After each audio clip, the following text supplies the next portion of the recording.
minutes after one. It's 4 minutes after one. We've now just officially begun our recording. So I would like to welcome everyone to our session today on business practices and ethics with ACSESS.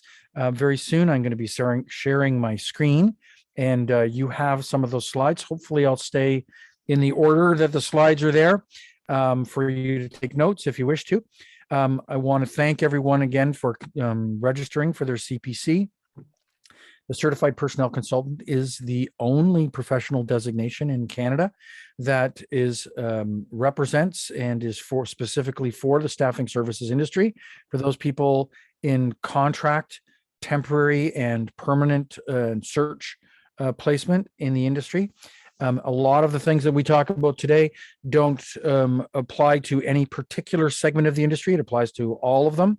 I want to remind people that you are almost everyone. I think Lola's not on mute right now. But if you're haven't muted yourself out, then please find that little mute button down in the bottom left-hand corner of your screen. If you're on a computer, if you're on your cell phone, then not exactly sure where it is. But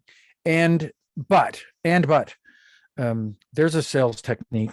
Don't say but, let's say and if you wish to ask me a question or get some clarity, or I just get my words all mixed up and I say something that doesn't make any sense, then jump right in there, unmute yourself and jump right in there and introduce yourself and say, hey, it's me, Amy. I want to get some clarity on that last little bit, and interrupt me at that point.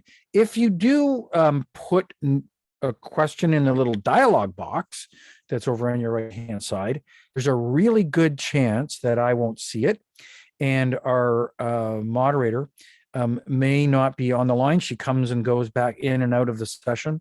So take advantage of the mute button, unmute, jump right in there. I kind of encourage that. It lets me know that you're alive and awake, and keeps me on track also. Otherwise, I'll just say stuff. I'm going to now move over to our share screen. If I know how to do that, every time I do this, I have to share my screen. Okay, so we need to enable my screen sharing, if that's something we can do over at the ACSESS office.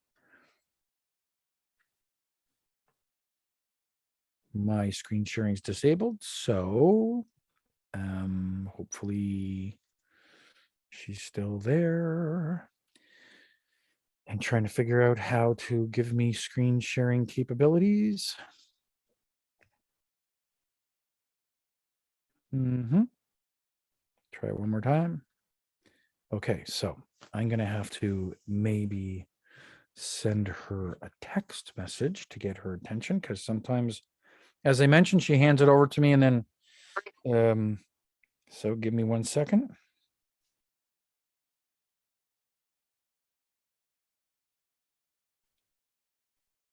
Sorry about that, Steve. You should be good to go now.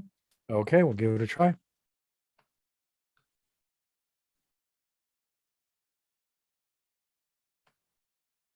Aha, all right. Here we go. I am going to start the show. Okay, so here we are with the business practices and ethics session for today. Again, we're asking people to just unmute yourself if you want to ask any questions as we move along. I'm going to try to stay on topic every once in a while. Some more interesting things come up that are maybe a little more topical, so I kind of bump off topic and try to get back on track again. We've talked about this on all of the previous sessions, that the CPC is the only professional designation that's available for consultants for the recruitment industry, the third-party recruitment industry in Canada. And we've covered the legal aspects session already for recruitment and the legal aspects for staffing. Today, we're going to be talking about business practices and ethics. As I mentioned to you, I think before the recording, some of the slides, I've modified them slightly since a little while ago, because they tended to sometimes describe some of the unethical business practices and the things that are not acceptable in Canada in our industry. I'm going to try to put them into a positive format on some of the ethical business practices that we can work on. Other sections that are yet to come are recruitment and selection and health and safety, and strongly recommend that you finish those up. Also, a reminder, and I've done this on previous sessions, that's why I'm talking really fast, because you've heard this all before, is that you don't need to memorize this stuff. You're going to be given multiple guest questions on your challenge exam. When you're finished all of these sessions, you're understanding the concepts is more important than understanding and memorizing the details and exact wording of some things. And so it's really important that we talk about the concepts so you can figure out how to apply them. And I'm sure that you'll do really super well before you get to the challenge exam. Today, we're going to be talking about the ACSESS webpage, and we're going to try to gain knowledge about this code of ethics and standards. And I referred to it before and let you know that each member company is really required to post the code of ethics and standards in a visible place. Most people have it in the lobby of their offices, but today with virtual recruiting, you might want to have it on your website and have links to it from various parts of your social media sites. We're going to use some case studies to talk about the differences between some ethical and unethical business practices. And we're going to try to understand how some of these have legal ramifications and what they might mean to your business. And I told you earlier, I'm going to talk about the legal ramifications of what the penalties might be, but I'm also pursuing unethical business practices. But I'm also going to try to put it into a positive context to try to figure out how we can use some of these business practices and ethical values to try to grow our business, to establish customers, to keep customers, and to on how we might treat our customers or our candidates. And of course, at the end of this, we all know that in being a member company, we've made a commitment, your company has made a commitment to uphold the ACSESS Code of Ethics. And so it's important that we understand what it is. So first off, let's take a look at the ACSESS mission statement. To promote the interests and growth of the Canadian recruitment and staffing industry. In order to accomplish this, ACSESS will identify and communicate and monitor industry standards and ethical business practices. ACSESS will positively influence and protect the regulatory and business environment that we operate in and that impacts our member companies. So I'm moving a couple things off my screen here that were blocking my view. To promote credibility and visibility of the industry to the business community, to governments, and the general public. I'm going to come back and talk about these in a few seconds. Provide our members with strategic support services, such as CPC, training and designations, and virtual conference coming up this year in May. Programs and tools to assist them with achieving their goals and objectives. Now, just back to this screen. I'm going to summarize this.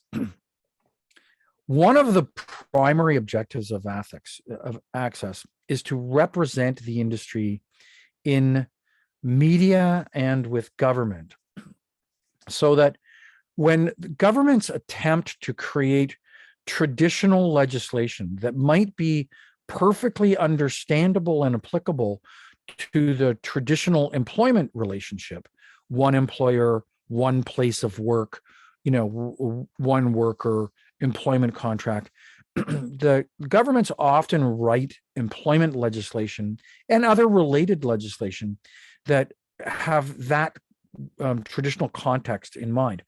And we as a third-party industry have got this tripartite employment relationship where very often there are perceived to be two employers with shared responsibilities that are joint and are several, so that we can have them separately or we can have them together and have combined responsibilities. And in doing so, knowing that people are going from different places, different workplaces, having different supervisors, performing different kinds of work, it's really important that somebody's out there keeping governments informed, and that when they form legislation, that they form it in a manner that takes the context of third-party employment recruitment in play. We also try to do our best as an industry association through things like Staffing for Canada Week and other promotional events to try to enhance the visibility of the industry to employers. And we try to give access for candidates so that they can help choose ethical businesses and businesses that meet certain standards. Totally off topic, but in the last session, we talked a little bit about in the province of Ontario. They have passed a law that will allow for the licensing of staffing services, both temporary, contract, permanent search businesses in Ontario. And ACSESS will be participating with and continues to participate with the Ministry of Labor in the development of that legislation so that it's meaningful and effective as we go forward. So I'm not going to spend a lot of time talking about ethics. There's lots of different definitions of ethics, but it's also known as moral philosophy. It's a branch of philosophy which seeks to address questions about morality. And so ethics is not really always about what's legal and what's illegal, what's allowed and what's not allowed, what's standard practice and what's not standard practice, although we tend to look toward statutes, common law, contracts, and other things to determine what's right and wrong to help define our behaviors. But at the end of the day, it's really important that what we do in this industry, because employment is such a critical part of people's lives, their sustenance, ability to look after themselves, their families, their future, their planning, their health, their safety. So many things about the employment affects people's lives that we really have to ask ourselves on a regular basis, is this good for the people we serve? Is this good for society? Is this good for our customer? Is this the right thing and provides benefits to our employees and to our candidates? Is it fair? Is it honest? Is it decent? And so we could, look at all kinds of different definitions, ethics, and we'll see different philosophers try to define it in different ways. But we'll start to hear words like honesty, integrity, accountability, respect, loyalty, focus, concern, fairness, leadership, promise keeping, law abiding, truthful.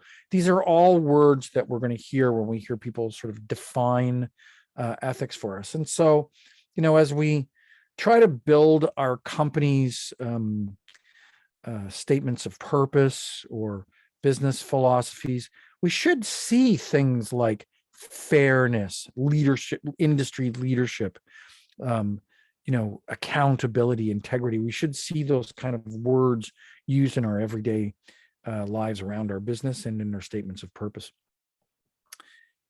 So what are you going to do? Well, do the right thing right. 90% of ethical problems we face, we know what we should do. The real question is whether we're willing to do the right thing. So not only understanding this is one of the problems of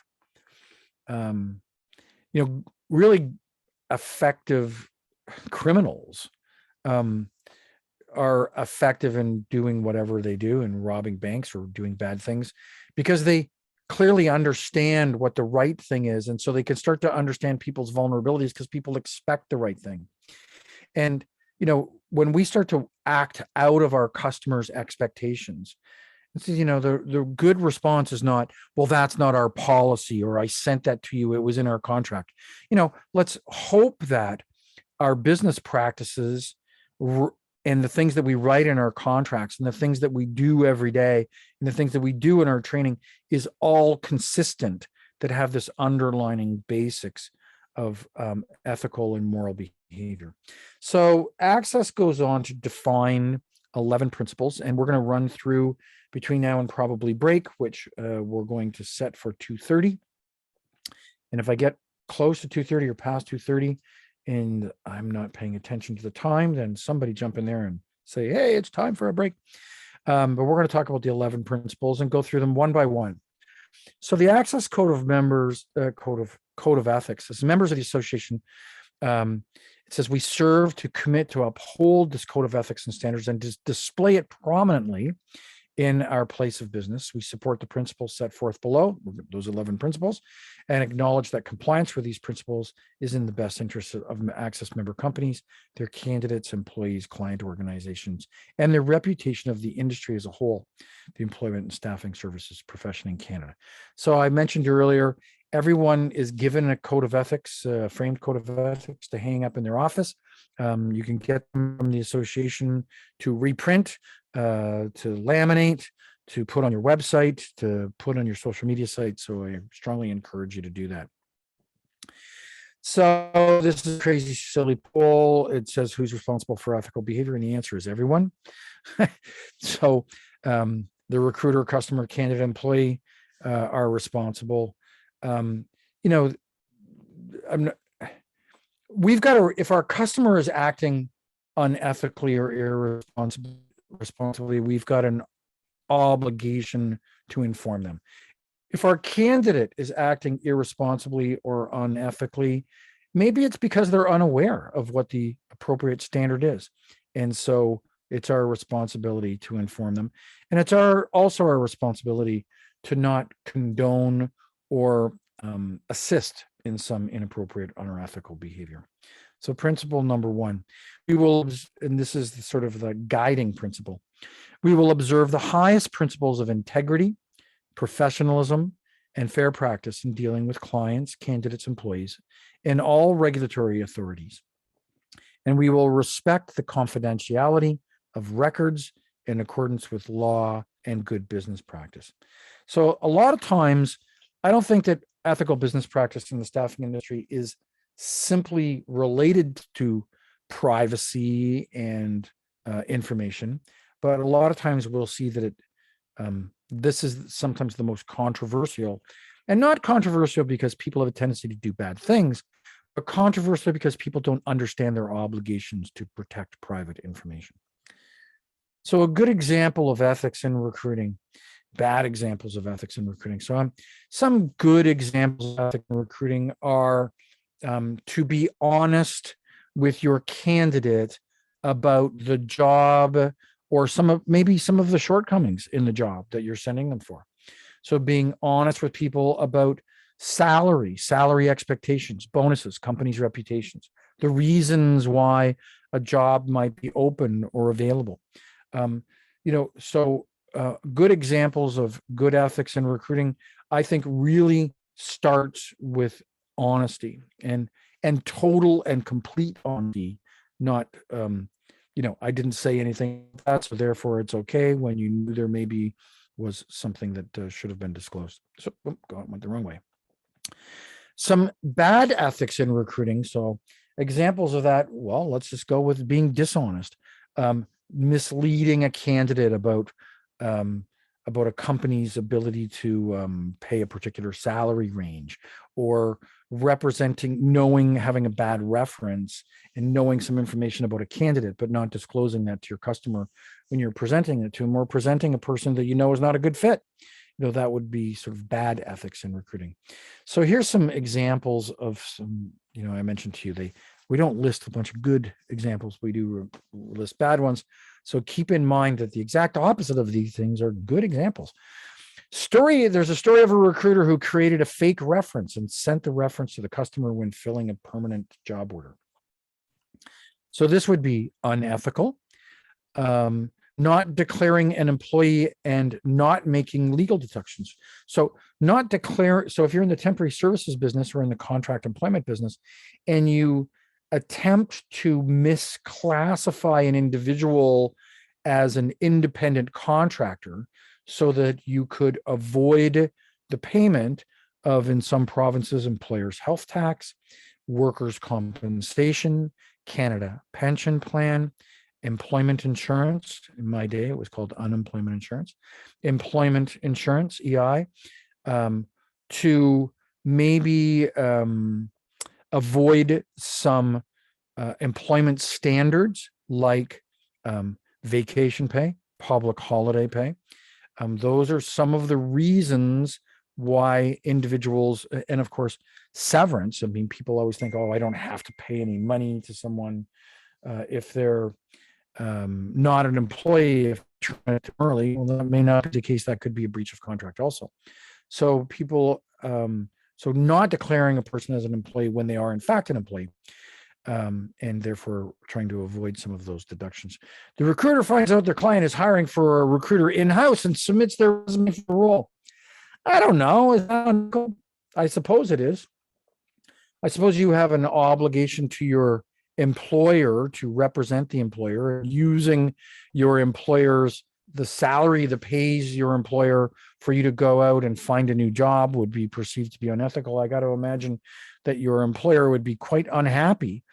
Although maybe not. I don't know. I mean, I've had some recruiters in my day that have gone to go work for clients, and they continued as a result of that to be the best client we ever had, because now we had an insider there. So, I don't think that it's absolutely unethical for a recruiter to submit themselves to an in-house job with a client. But I think that they should have an open and honest discussion with their employer about what the implications and ramifications that are, and get the permission from their employer in order to do that. If they want to go find a job on their own time, not getting paid a salary to look for their job by their current employer, then of course everyone has the right to do that. Lying to second last point, lying to the customer regarding absences, latenesses, etc. So misrepresenting a candidate's past performance would be an unethical behavior.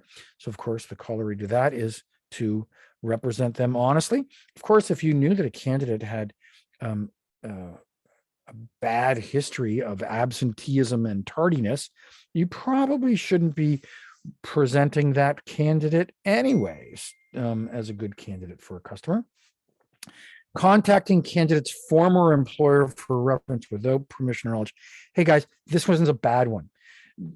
You need to have permission in order to contact a previous employer, and they're going to be restricted in information they give to you. But I just want to put this out there. You just never know. You never, if it's their current employer, you could be, and then they don't get hired by you, you could put their entire future in jeopardy with that employer. If you're contacting a past employer, they may have friends in the industry and other contacts, and the word may get out. So having explicit authority to contact people for references, in my opinion, is a really good business practice and ethical behavior. Your company, ABC Company, not sure why we have to say the name of your company is ABC. Your company, your customer, sorry, has an annual spend with you of $800,000. So either they're an incredibly massive perm customer or a temp contract customer. They spend $800,000 with you, and they contact you with a 4-month order. So they're a temporary help client or contract, and they indirectly hint that they would like you to restrict acceptable candidates on a discriminatory basis. So in other words, they give you a discriminatory job order. They include some criteria in the job order that are clearly in violation of the ACSESS Code of Ethics and Standards, in violation of your company's policy with respect to human rights and discrimination, and in violation of the Canada or your provincial human rights laws.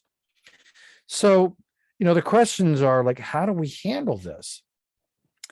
And the answer is not that we take all the details and we work really hard adhering to so this first one says, take all the details and emphasize that you will work hard to provide the best candidates possible based on the required skills while adhering to non-discriminatory practices. So this one is saying, take the job order anyways, just to ignore the discriminatory practices. And you could do that, and I don't think that would be unethical. It might not be as forthright as you should be. But if you're not adhering to discriminatory practices, it's certainly not against the law and it's certainly not unethical. The question is, in terms of ethics, how far and how much of an obligation do you go to inform and educate your client? Because you know that you might send candidates to that client, and while the candidate's there, the client may still go ahead and utilize prohibited grounds and eliminate that candidate based upon illegal prohibited grounds. And so I think that answer A is kind of good, but not good enough.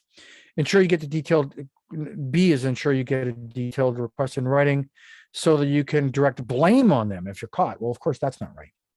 Hand the assignment to a tenured recruiter. This one is not wrong. Again, if you don't feel comfortable in dealing with the client to inform them of their non-discriminatory obligations, and your company has a policy and there's a person more qualified than you in your company in order to deal with it, then that's the good answer. If you're handing the assignment to a tenured recruiter because they're less uncomfortable cooperating with the discrimination, then that's the wrong answer. So if you're handing it to a person to help them, you maintain the customer, keep the client, do the right thing, inform the customer, kind of rise it up to the, an owner level or a manager level to get it done right, that's the right thing. If you're doing it to cooperate in discrimination, then that's the wrong answer. Go along with it if the discrimination does not relate to specifically. So yeah, like the physical attractiveness is not covered under the Human Rights Act in provinces. And it's very possible that if you're recruiting models for a makeup commercial, then certain physical attributes might be bona fide occupational requirements.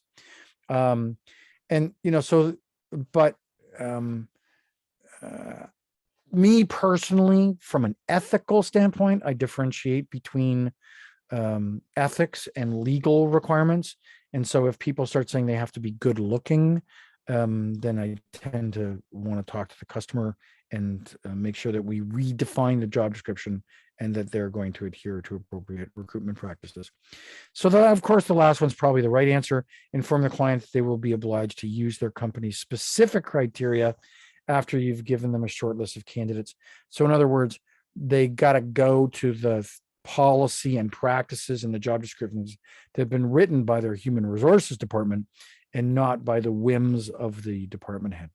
So again, that was a lot of detail to say what's really common sense. But I do want to say this, that the most common and oldest, when I entered the industry 1,000 years ago, probably the first complaint about the industry I heard, and the most common complaint I heard about the industry, was that employers used employment agencies to do their dirty work, to discriminate on their behalf. And of course, we set out to show all the features and benefits from a cost effectiveness and an ROI and from a high quality standpoint, and tried to convince people that it was not to do their dirty work, but to add a layer of professionalism into the process so that somebody who knew the appropriate business practices would ensure that there would be no dirty work. So when we hear people talk about employment agencies and temporary staffing services discriminating on behalf of their customers, I think the response to that is, there's two ways to look at this. You could have an unethical business staffing company that did that on behalf of their clients, or you could have an ethical business like ours, where our goal and objective is to introduce a higher level of professionalism, to add that extra layer of assurance for people to know that that there is oversight, that there's due diligence, that someone who really understands, who are professionals in the industry, is ensuring that the process is followed. And that's what we do. We bring professionalism to the process, not remove professionalism from the process. Principle number 2, I'm going to have to go a little quicker. We won't get through all these. We will provide leadership in the adherence to both the spirit and letter of all applicable human rights, employment laws, and regulations. And we will treat all candidates, employees without prejudice and will not accept an order from any client that is discriminatory in any way. So there we go. Some of the examples I gave to you for principle number 1 were human rights issues, and principle number 2 drills right down to it. It says we will not accept an order from a client that is discriminatory in any way. So examples of discrimination in recruitment. Sometimes discrimination, if we don't study human rights laws and we don't look at some of the, we did study human rights laws in our last session. But if we don't look at some of the subtleties of what some of these things mean, then sometimes things can slip past us. So a client requests that we recruit millennials for a role of designer. The company's a startup and they request young, dynamic people to work for them. Well, of course, that would be discrimination on age. And I'm not sure that it means that young people are more dynamic than old people. I'm old. I'd like to go head to head with a lot of young people on dynamic speaking engagements or excitement about business. And so let's talk to a customer and say, hey, it's not appropriate for us to be putting an age restriction on people. Let's talk about what you think dynamic people do. What are the characteristics of a dynamic person? And let's recruit and select people who possess those dynamic characteristics and themes in their personality, because I think that if we recruit from the entire world, people of all ages who have got these characteristics, we're going to find people who have got the most and the best of those characteristics. We won't be limiting ourselves to a small subset of recent graduates. And so helping a customer to understand why removing some of that language helps to do a better job of recruitment, not serve their purpose because they've got a limited view on how to go about finding dynamic people. A client indirectly hints that the recruiter only present female candidates for a front reception role. And the response to that is, no. Unfortunately, we can't recruit based upon gender. As a matter of fact, I think that we may be able to find you candidates regardless of gender, male or female. And so I think I'm going to send you the people that I think that do the best job. Let's talk about some of the characteristics of this job and the duties of this job so I can find the person who's going to be the best long-term employee who brings the most value to your organization. And we turn it around again, telling people we can't accept a discriminatory order, but we really try to figure out what are those characteristics that they think define. Some people think by naming a group, they might say, oh, let's hire a person from this country because they have this religion and therefore they have these values. Hang on a second. Let's talk about the values. Let's not talk about your preconception of what a religion represents. Let's talk about these values. If you think a person has to have a certain set of values to do a job, like caring, thoughtful, considerate, patient, if these are some of the values that you want in this job, then let's find people who are caring, thoughtful, considerate, and patient, not what, taking it back a step, what religions might be associated to those characteristics. That's wrong. So we can help our clients to actually become better at selecting their candidates by helping to redefine the job descriptions than to accept them in that format, say, for example, of female. A client has a role for a forklift driver. They must have their license to be able to lift and be able to lift 15 pounds. By the way, I think the law is 45 pounds. So this is, whoops, I clicked the wrong button. I think the law is 45 pounds. So this is a pretty light lifting job. They must have their license, their forklift truck driver license, and be able to lift 15 pounds. They request that to have Brian back, which is fine. If they had Brian there on a temporary assignment before, and Brian's been trained and Brian's familiar with the process, there's no problem with requesting Brian back in. There's nothing discriminatory about that. And if he's not available, then we'd like to recruit another male for this role. So what they really want is they want somebody who can lift 15 pounds, who's got a fork truck driver license, and can quickly get up to speed to the level that Brian's looking for. And so we wouldn't be able to accept that job order based upon gender discrimination. Principle number 3, we'll take all reasonable steps to provide clients with accurate information on each candidate's employment qualifications and experience, and we will only present those candidates who have given us the authorization to represent their application for employment. So there's 2 principles here. The first one is that we're going to give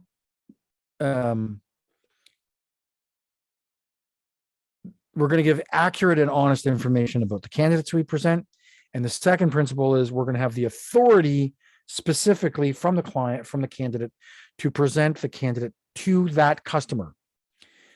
I don't know how many times I've seen employment agencies, staffing, recruitment, and particularly companies in the technical engineering and IT space who basically get their candidates to say, here, sign off here and allow us to represent you wherever we want. And then they just start bombarding VMS systems person's resume, only to get into trouble later on to find out that the candidate's already been there, the candidate works there before, the candidate's been presented by a different agency, the candidate has applied directly on their own. There's just all kinds of reasons. So 2 principles here: present the accurate information, and only present candidates who've given you specific authorization to do so. So here's an interesting one: leather treaty group. I might have talked about this one. I definitely in a training session talked in a training session recently about this particular one, because I know this case because I was an expert witness and wrote a position on this for one of the parties, and to give the judge some clear understanding of what normal industry standards and practices are with respect to recruitment background and background screening. So this placement agency suggested the employment of an employee to Leather Treaty without Leather Treaty as a customer, and without checking the employee's references.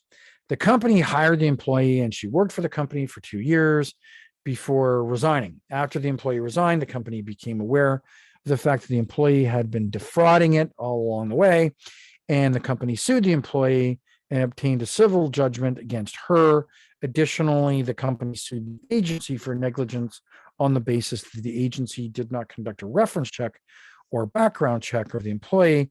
And by the way, it did turn out that the employee had been accused of theft or fraud with a previous employer, hence the reason why they sued the employment agency.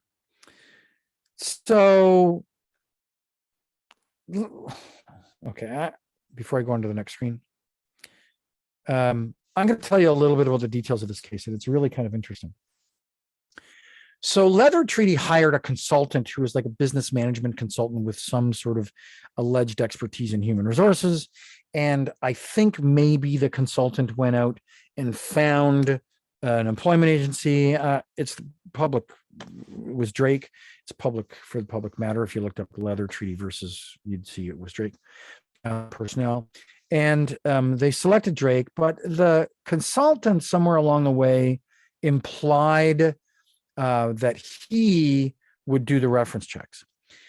It wasn't written into a contract between the consultant who was representing Leather Treaty and Drake. They didn't have a written contract between them. They did it all verbally. The consultant said, hey, I'll take care of the reference checks, or, I've got experience in this, I'll do it, or something like that. But it wasn't really specific and to who was going to do it, when it was going to be done in the process. Drake presented a candidate. The candidate worked for a couple of years, out of sight, out of mind. The fee was paid. 2 years later, the candidate finds out that the employee had been skimming money. I can't remember anymore what the details were. I think she was writing checks to a fake company as accounts payable. That company really didn't exist, but she'd opened up a bank account. And so she was putting through fake invoices and paying money to herself. And or maybe just skimming money out of petty cash or something like that also. But it added up to thousands, lots of thousands of dollars. And she was not criminally charged, but they went to civil court. I wasn't part of the civil court where the company sued the employee, but I was part of it when writing some expert opinions when Drake and Leather Treaty, the treaty group, were in court together. And we talked a lot about what's the difference between a reference check, a background check, and a police verification. There was a lot of definitions around there because people seem to use the courts and the parties sometimes seem to use the words interchangeably. Interestingly enough, Drake lost this case initially because their information that they posted on their website talked about reference checking. And this particular candidate had a history of being terminated from a job for a fraud or theft of the previous employer. So they didn't do the reference check. So even though there was this sort of verbal discussion or suggestion, there was a verbal discussion about the consultant who didn't work for Drake would do the reference checks. Drake's websites didn't differentiate, didn't say we'll do the reference checks when we agree to do so, or if you sign our contract. In this particular case, they verbally sort of just implied maybe Drake won't do it and this other person would. The court said, well, just you said you do them, so you should have done it anyways before you presented the candidate in the first place. If Leathertree wanted to do additional reference checks, that was their prerogative. And so they found Drake to be at fault for a professional error omission, for forgetting to do and not doing a part of the job that they suggested that they would do, except for when it came down to it, it was really difficult to prove damages. That was difficult. The company didn't have great records on how much it cost them and how much of that was Drake's responsibility. And as a result, Drake didn't end up paying them any money anyways, because it went to appeal on the amount, and Drake won that. So it was a lot of money spent with lawyers that probably could have been resolved by simply the employment agency doing what it said it does. So if they say on their website and in their brochures and so on that they'll do a reference check, or even worse, if they had a written contract that said they would do a reference check, even when the customer says not to, then you either do a reference check or you get it signed off from the customer that you're not required to do the reference check and they've got no liability for it whatsoever. So, the way you handle these things is being open, honest, and transparent. So you don't want to be making up references to replace unfavorable ones. You don't want to alter test scores. You don't want to be seeking out approval from a candidate. You do want to be seeking approval from a candidate to submit their resume to a client. In other words, you don't want to avoid that. You don't want to falsify anyone's background screening, their skill level, or their or anything at all from the customer side. Missing a step can be risky and it can be expensive. And let's just look at this from a business standpoint. When you place a person that you falsified information, there's a that information probably meant something, implied something. So it might imply that they might have been an unpredictable and unfavorable candidate and that they're eventually going to leave. If you've got guarantees and warranties, you're probably going to end up doing the work all over again, giving the money back, honoring the guarantee.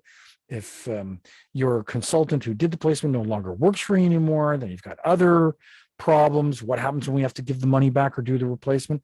We paid commission to, Sally or John, and then they don't work for us anymore. I mean, it gets ugly. It ruins your company's reputation. And quite honestly, it ruins the reputation of the industry. I coaching and consulting, and I have a customer in a city in Western Canada who told me today that he wants to start his own employment agency because he's sick and tired of the terrible candidates that are just thrown at the wall at him and all the things that his staff, when they do reference checks and background checks and interviews, find out about candidates. and he just said, I could do a better job. I will start my own employment agency and I'll be my first customer. And then my other people in the industry want to do business with me also. Now, I don't know. Does this person have the ability to do it better than companies in that city in Western Canada? I seriously doubt it. But this is the impression that he has. He has the impression that employment agencies don't do work behind the scenes in order to select and present qualified candidates. And so somebody's not been following a good business practice and or ethically with this particular client. We will supply candidates and employees with complete and accurate information as provided by the client regarding terms of employment. So the last one was we're going to give the client all the information that we have about the candidate. And principle number 4 is we're going to give the candidates all the information about the client. Now, by the way, you've got some interesting balancing here because part of your obligation may be to provide cover confidentiality for the client, and that's part of your obligation to keep the client's name confidential until it doesn't need to be confidential anymore, so that they don't get bombarded with candidates directly and have to field all the applicants and deal with all that kind of stuff. They want you to do the pre-screening and they want them to remain confidential throughout it. Maybe the client gives you authority to use their name in their advertising and early upstream in the recruitment process to disclose it. That's okay, but you need authorization to do that. So we need to be providing fulsome information, accurate information, and disclosing it as it's necessary. So in other words, not telling the exact address, contact name of the client, the name of the customer business, right up front in our, say, recruitment ad might be appropriate. But when we get down to sending them for an interview, disclosing the name of the customer would be appropriate, because there might be a reason why that candidate doesn't. How can you go send someone for an interview if they don't know where they're going? So, protecting privacy of information on one side and being complete and descriptive in our job descriptions and workplace conditions is not supposed to be in conflict with privacy and confidentiality. So case study number 2, we place an employee with our client as a data entry operator, base alphanumeric data entry. When we contact the employee a few weeks later, we find out they are not only doing data entry, they are also using MS Project to track milestones for their manager and are working in Excel, creating pivot tables and running analysis on weekly charts. What should the recruiter do about this? Well, first off, is it a temp job or is it a permanent job? If you placed a person by a fee into a job and it was supposed to be a data entry job, and very shortly after the person worked there, they found out, man, this candidate is got great skills and great brains. Let's promote them and give them more responsibility. It's none of your business. There's nothing unethical about that. It would only be unethical if they, for some reason, thought that getting you to recruit people as data entry operators at $25,000, $30,000 a year was a great way to get candidates for $45,000 a year jobs, but that would be ridiculous. So I'm not really sure if it was a permanent placement that we charged a fee for, whether that would be unethical. If the candidate is complaining and your guarantee period is still in play and it was a permanent job, then maybe you've got some obligation to assist and counsel the candidate, either providing counsel to the candidate or acting as a go-between with the candidate and your client. But on the face of it, it's not unethical. If you've got a number of people let's go to a temp assignment, and let's say, for example, we've got 3 people working in MS Project, tracking milestones with their manager and working in Excel, and they're all making $30 an hour. They're all making $30 an hour. And then they hired a person as a data entry operator, very quickly transitioned them in that temp job. Then, equal pay for equal work legislation would apply to you. And you might need to go back to your client and say, hey, we've got equal pay for equal work legislation, and this person is doing the same job as these three other people, and I've got an obligation to pay them the same, but I can't pay this person the same as the other three people on the bill rate that I've given you for a data entry operator. So can we upgrade this person's classification? And the client might come back and say, hey, it's just for a week, and then we're going back to data entry. That's perfectly fine. That doesn't violate equal pay for equal work legislation. So the questions are loaded. The questions, the case study number 2 and the other ones are really set up to give you incentive to ask more questions and to try to figure out whether there really is something going on here or not something going on here. Under what circumstances would you entice a candidate or employee who has been previously placed at your client's site to take another role you were working on? So when would you recruit a candidate from your customer that you previously placed there? I hope the answer to that is like never or almost never. And the circumstances under almost never are with permission. So when you place the candidate at the client's and the client's position has turned out to be less than the client promised. So if the client gave you a job order and you filled it and it turns out the candidate's unhappy, is that the authorization for you to go ahead and recruit that person out and charge a fee to someone else and place them again? No. Recruiting candidates out of jobs that you place them into is unethical. It's wrong. It's bad. When option number B, when the candidate employee approaches you saying he or she will be leaving anyways. Boy, how many times have I heard about this? Well, it's okay for you to represent me because I'm going to be quitting anyways. And if you don't, I'm going to change the words. If you don't hurt my client, my employer, in other words, your client, if you don't hurt them, I will anyways. So we might as well do this for our benefit because no matter what, they're going to be harmed. Well, I don't think that that's the right answer. I've heard that one over and over and over. They're going to quit anyways. So you know what? If they do quit, then they can maybe go back into your roster of available people. But then you might want to phone your client and say, hey, I got a guarantee that I need to honor here if there is one. And can you give me some insights into the background as to why this person may have quit? Because I certainly don't want to place them somewhere else and have the same problem again or the same issues again in the future. So, after persons quit, it's probably fine. Before they quit, not fine. So number C, when the person is obviously unhappy in their current position, that's the same as B. When the client is planning layoffs sometime in the future. So the answer to that is yeah, sometimes maybe. If a client is laying off people and a client comes to you and says, hey, I got 100 people I'm going to be laying off in March, and we really want some of those people while they're laid off to go find other permanent full-time positions because I can't bring them all back again. We'd like to avoid paying severance pay and so on if we can't bring them back. So we're going to lay off 100 people. We think we're going to bring back 70, 80, 90. I don't know. But do you want to try to help these people find other employment while they're laid off? You've got our authorization to do that would be to our benefit. Then, of course, it's up to the candidate at that point in time to decide whether or not they want to look for another job or not. There's nothing unethical about absolute full disclosure agreements, compliance, understanding of those authorizations. There would be if you started recruiting people out of their job because you thought they're going to be laid off next month. Maybe they're going to be laid off for a week. Maybe they're going to be laid off for a month.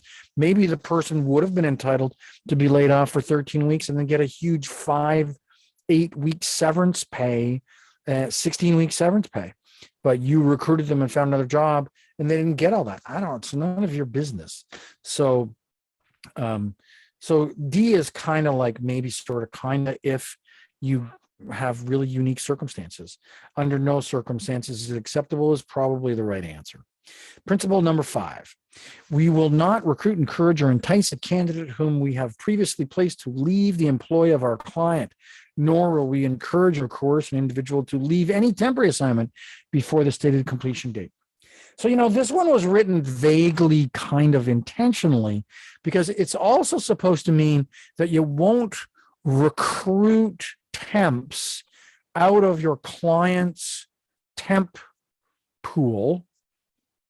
So your company and my company have got temps working in the same place in the same office, doing the same job, and there's 15 temps in there, 10 are from me and no, 10 are from you and 5 are from me. We'll make you the strong clear.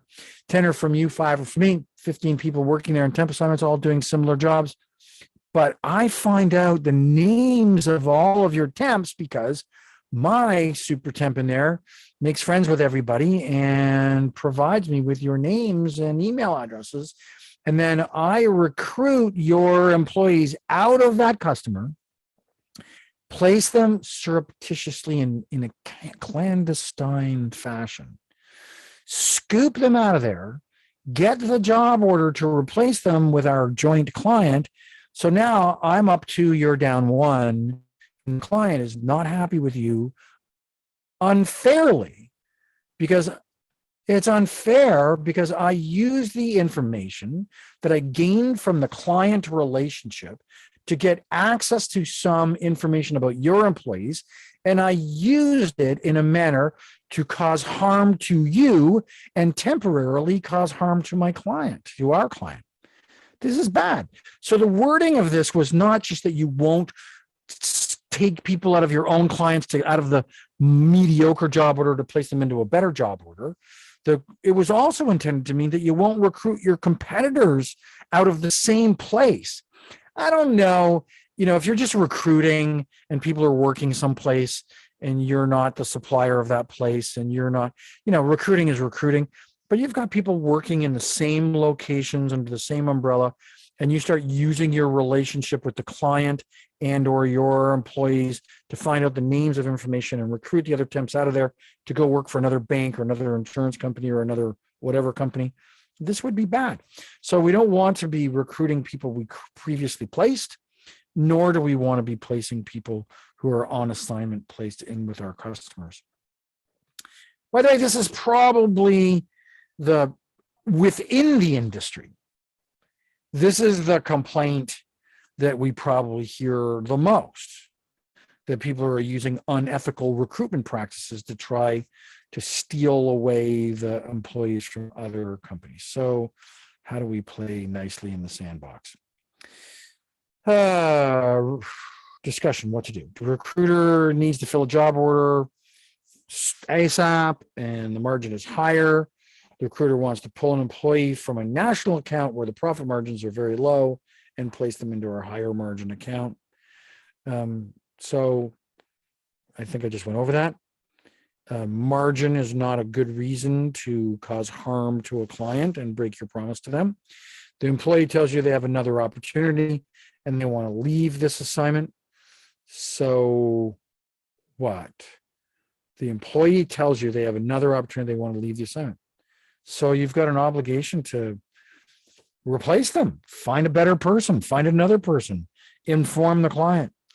Very often we see people tell their consultant 2 weeks in advance, I want to leave my assignment. I'm giving you 2 weeks notice because I got a great job working in Abu Dhabi and I'm going to be leaving the country and I won't be available starting 2 weeks from now.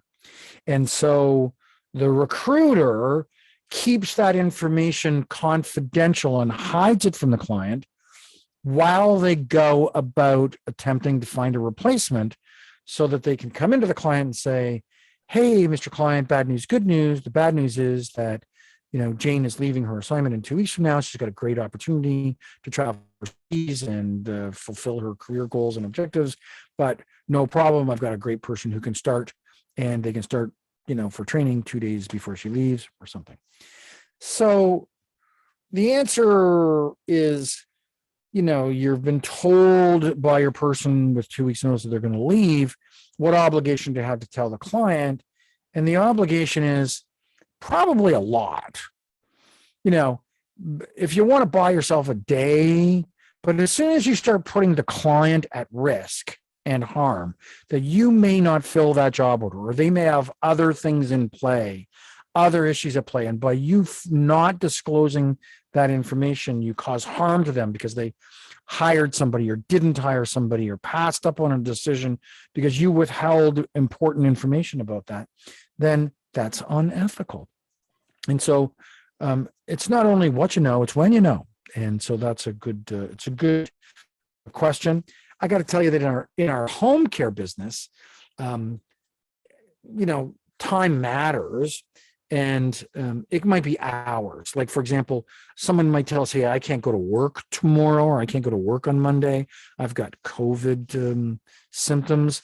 And so we go to work right away to get that replacement person set up. And within a matter of hours, we phone, maybe minutes, we phone the client. It's not like we've got an obligation to be lightning fast across the board, because we probably, if we know we can refill the job and it's important and it's healthcare and there has to be a caregiver or a nurse or something there, it doesn't really matter. We're going to fix it. We're obliged to fix it anyways. But waiting until Monday morning and not having a replacement, then phoning up the client saying, hey, your nurse is not showing up today, is terrible. So, your circumstances will deem what an appropriate amount of time is. There isn't a rule about that, but the amount of time is that you don't put the customer at any risk that they otherwise could have mitigated had you informed them properly. Number 3, the recruiter locates a candidate who is currently working for a competitor on a 3-month assignment. They would be perfect for the job order they're working on. You could pay them extra $150 an hour. I've already dealt with this. Recruiting people who work for other agencies is not unethical. Recruiting people who work for other services, and you found out about them because you used your relationship with ACSESS or with the client or in some partnership deal with the other agency, that you utilized confidential information in a manner that caused harm to them, would be unethical. So recruiting people from within the industry is not unethical. Recruiting people and using information unfairly in a manner that it was not intended to be used and causing harm to the other party is unethical and illegal, contractually illegal. It's called the tortious interference. Principle number 6, we will not restrict the rights. How are we doing for time? 25 minutes to get through 5 more. We will not restrict the rights of a candidate or employee to accept employment of their choice. So first off, by the way, this code of ethics and standards has been around for many, many years, long before the Ontario government made it illegal to charge a fee to a candidate after 6 months of employment. So having an agreement with a candidate that allows you to represent them, to send their resume to a customer, important. Sending people to a client that they're qualified for is what you're hired to do by the client and expected to do by the candidate. Telling a candidate, you can't accept, I'm sending you for a temp job, but they offered you a perm job. The client hasn't signed a perm placement fee agreement with you yet. So if you go back to the candidate and say, you can't take that job, I will sue you, or I'll never place you again, or I'll harm you in some way, I'll make sure you don't get the job, you have to pay a fee, anything like that, would be totally inappropriate. Our relationships with candidates is about representation. They authorize us to represent them. And our relationship with customers is really about fees, that they agree to pay us a fee if we provide the service. It's not a tripartite relationship. It's not like if the customer do something that sort of violates the fee agreement, we can hold the candidate responsible.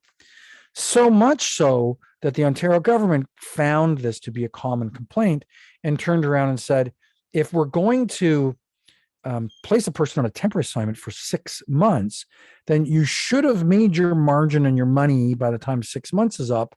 And if 6 months have gone by, you are not allowed to, within the law, the Employment Standards Act in Ontario, you're not allowed to charge a fee to the client for that candidate.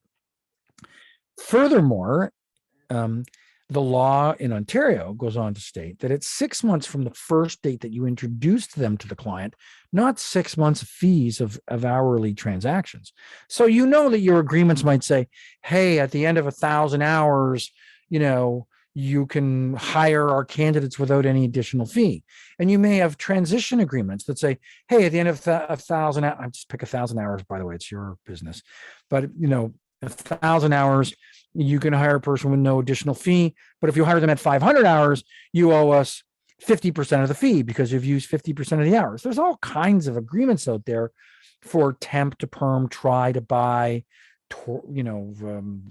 liquidated damages. There's all kinds of names that they have for temp to perm, so to speak, or clients hiring our temp workers. But the Ontario government doesn't care that you've got 1,000 hours or 500 hours or whatever. The Ontario government simply says, if you send a person for a temporary assignment and 6 months have passed from the first date of that temporary assignment, then you can't charge a fee to place them with that client. Incidentally, it doesn't say that if you send a candidate for a permanent job to a client, they give you a job order for a full-time job, and you negotiate a fee and have a fee service agreement, and you send the candidate there and they don't hire the candidate, but it says in there that they owe you a fee for up to a year if they hire them anytime the next year. That's perfectly legal. Whatever your client signs in your contract is perfectly legal. It's got nothing to do, the Ontario law only has to deal with temp to perm, has nothing to do with a perm candidate and how long you've got the right to get a fee from your client. And it's got nothing. If the candidate goes and applies for a job 7 months later on their own, you've got this principle says we won't restrict the right of a candidate, says that you won't get in between. You won't say to the candidate, you can't apply for a job there. If you find out that the candidate applied for the job there and the candidate got the job there 5 months later, and your fee says with the client, then your beef is with the client, not with the candidate. And you shouldn't even be phoning the candidate and saying you can't do this. That would be restricting the right of a candidate to accept employment of their choice. True or false? The company agency you work for just experienced 90% turnover in their branch. So lots of consultants and recruiters coming and going and needs to recruit. ACSESS has an association, a chapter meeting that evening. So you attend to ensure that everyone knows you have an immediate position available. Okay, so the ACSESS Code of Ethics says that we will not use our membership privileges for the purposes of recruiting other member staff. So when you go to an ACSESS chapter meeting or you get access to a member chapter list or to a membership list, it's hands off. There's no problem with you recruiting people who work in the industry. There's no problem with you recruiting people that work for other member companies. There is a problem with you paying a fee to the industry association promising to everyone, no one will use this information in a manner to cause harm to you. Then one member company comes along and uses that information and starts emailing, calling, and recruiting other member companies. So there's no problem with you recruiting from the industry, but get it through a job posting. Get it through a referral. Get it through, your great reputation, but don't get it through attending an ACSESS ACSESS meeting and using your opportunity there to impress people at the meeting or to collect information about people. We will not, we'll use our membership privilege for the purpose of recruiting membership staff or in a way that may otherwise injure our candidate employees or competitors. So same thing. We're not going to be finding out information at a chapter meeting. Well, let's imagine this. Let's say, for example, I don't know. Let's say, for example, there's a problem with the client and the contract and 2 vendors or 3 vendors are brought into a vendor meeting. And then you use that vendor meeting to recruit people out of there. Same issues. So principle number 8, we will derive our income only from clients and make no direct or indirect charges to candidates or employees unless specified by a license. So that unless specified by a license was thrown in there because it was thought that maybe some types of licenses might exist someday they've pretty much been removed entirely. You don't charge people, let's say this. So let's say, for example, a school has a license to operate as a school or a college, and they've got a placement office that helps find people jobs. Unless they had some kind of special agreement with the students that they were allowed to charge employers fees, I can't even think of. I'm trying to think of a unless specified by a license. As far as I know of, there are no licenses in Canada that exist right now. There haven't been for at least 20 years that would allow people to charge fees to candidates. So stay out of the job training business, stay at the job search training business, stay out of the resume business. Don't be charging fees to candidates. And even if you're dealing with an independent contractor, don't charge the independent contractor. You have a markup. The fee is for you to provide a person to the customer with a markup, not to charge the customer X number of dollars and then charge the candidate or the contractor X number of dollars. So no charges to candidates or employees. Principle number 9, we will maintain the, by the way, just on that one too, I talked about this before. Let's not charge fees for uniforms. Let's not charge fees for travel, for lunch. There was one company in Edmonton years ago got themselves a whole bunch of trouble because they ran a check cashing business, like payday checks or something like that. It's not the name. I don't know the name of the company. A check cashing business in the same place and office as they ran a light industrial business. And so they'd give a person a check and then they'd allow them to cash it there for a fee. Wrong. Okay, so no fees. Principle number 9, we'll maintain the highest standards of integrity in all forms of advertising, communication, and solicitations, and we will conduct our business in a manner designed to enhance the operation, image, and reputation of the employment, recruitment, and staffing service industry. So this is like, be honest in your advertising. There's laws in Canada about honest advertising. Some people play loosey-goosey with the fine print. Just don't do that. Just be straightforward, with your advertising, be honest. One of the things that companies do that I think causes the greatest error is recruiting for jobs that don't exist, because they call them evergreen jobs. And they say, well, we always have jobs for flight attendants, and everybody wants to apply for a flight attendant. So we run jobs for flight attendants all the time. And by the way, flight attendants make great customer service reps and or sales reps. So very often flight attendants will apply to us. We can place them into sales jobs or customer service jobs or something else. This is wrong. If you don't have a flight attendant job, don't recruit for flight attendants.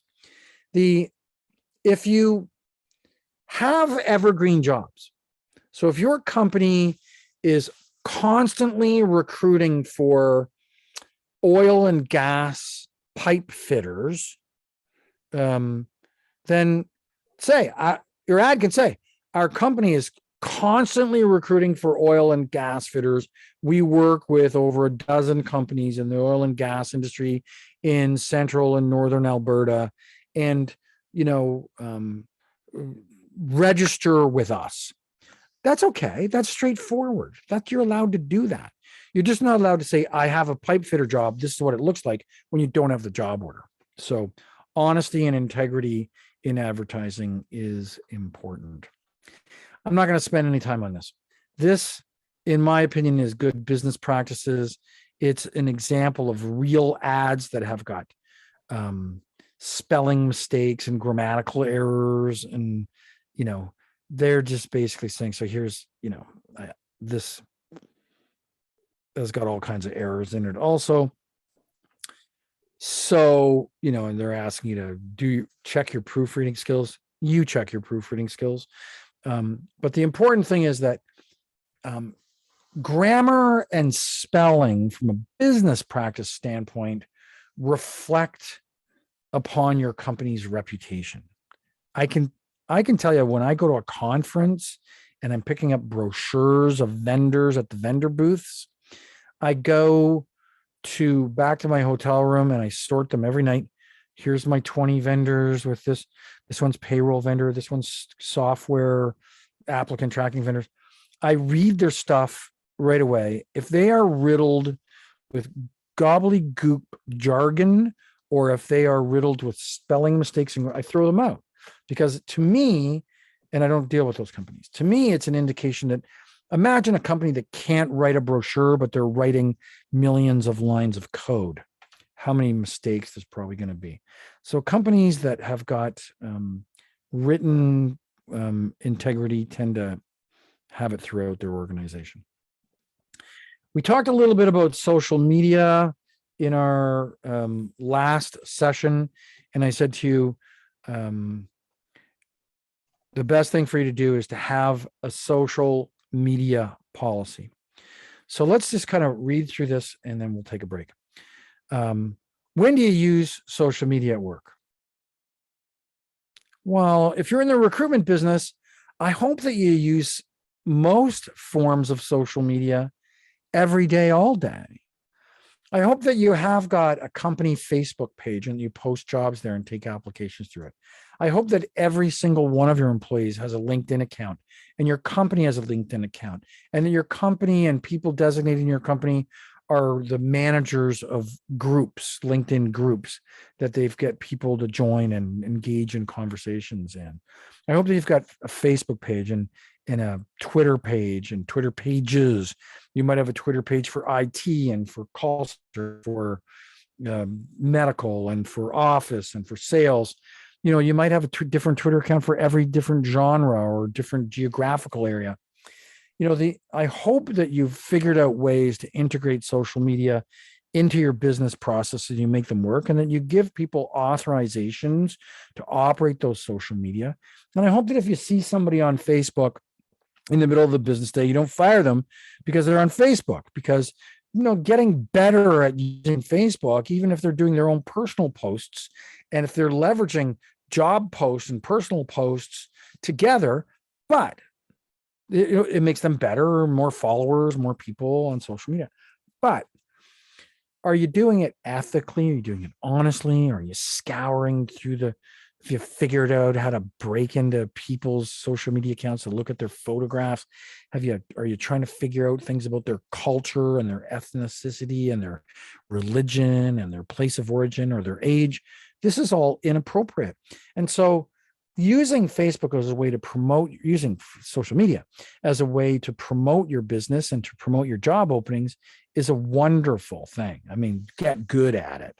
But using it to collect information that is prohibited and possibly illegal, depending on what information you're trying to get, is just wrong. You know, so be mindful that your postings will be available to the general public, and sometimes it's not just to your own personal followers.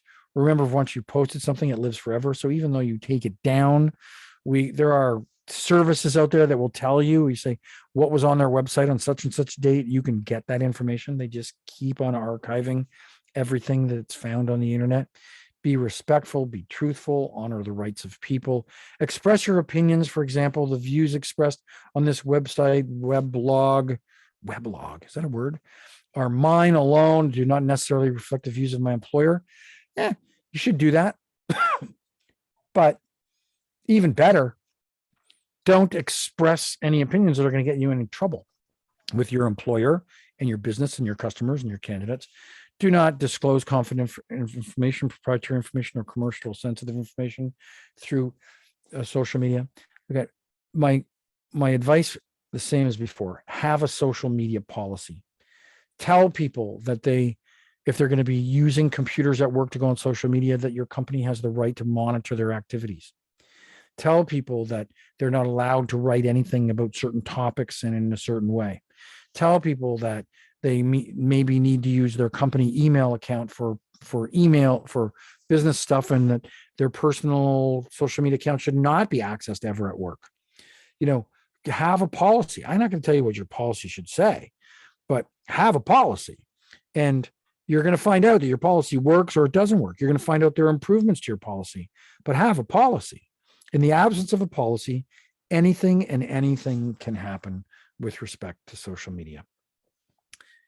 And, if you are on social media, just remember that even though you have a policy and maybe your business account is different from your personal account, that if you put things on a personal account, then it's going to get you in trouble. I think one of the examples I might have used the other day was the guy who worked for a car dealership in Toronto, and he was really ticked off that he had to attend a barbecue on a Saturday to have like this barbecue for anybody who walked by, get free hot dogs and hamburgers, while they're having an open house. And he didn't want to work on a Saturday. It wasn't his day. He didn't work on Saturdays, but he was asked to come and do the barbecue. So he kept posting stuff on Facebook during the barbecue that were bad about his employer, and he got fired. And he got fired because he did it at work. He did it because he did it about work. He did it because he did it to, showing pictures of work. He did it because he talked about his boss. It wasn't just personal. It was about work. And so he got fired. He tried to sue them, and the company was perfectly within its rights to fire him for disparaging the reputation of the dealership and his boss in public. Principle number 10, we will recognize and respect the rights and privileges of competitors in a true fashion of individual initiative and free enterprise, and refrain from engaging in acts of unfair competition. So unfair competition goes, so by the way, so now we've talked about the rights of our customers. We've talked about the rights of our candidates. We've talked about the rights of our competitors in the sense of being members in the association. We've talked about the rights of our customers in the context of us providing service to them and using the information that we gain while providing services to them that may cause harm to them. Now we're going to talk about our competitors. And so it's important that some of this stuff that we talked about using ACSESS memberships with our competitors is important, but it's also important that we don't participate with some competitors in things like price fixing. So getting together and deciding how you're going to bid on something is against the law. It used to be called the Coal Mines Investigation Act in Canada. Now it's called the Competitions Act. So getting together to discuss pricing or critical features of a tender so that we all put the same prices in together would be against the law. Stealing information, getting information from a customer about competitors' bids would be a violation of contractual and privacy laws. So, we want to compete in a very in a fair fashion, but also telling the truth about competitors. So spreading lies and disparaging the reputation of a customer would be against the law. Especially if it's not true, it's against the law. So we need to respect free enterprise, that we're allowed to compete. We are allowed to be better than our competitors. We are allowed to be more truthful than our competitors. We're allowed to have better features and better characteristics than our competitors. But telling things to the general public in our advertising or in speaking or in competing in bids that are untruthful is not okay. So we want to refrain from acting in unfair competition, not only from participating with our competitors, but engaging in competition against our competitors.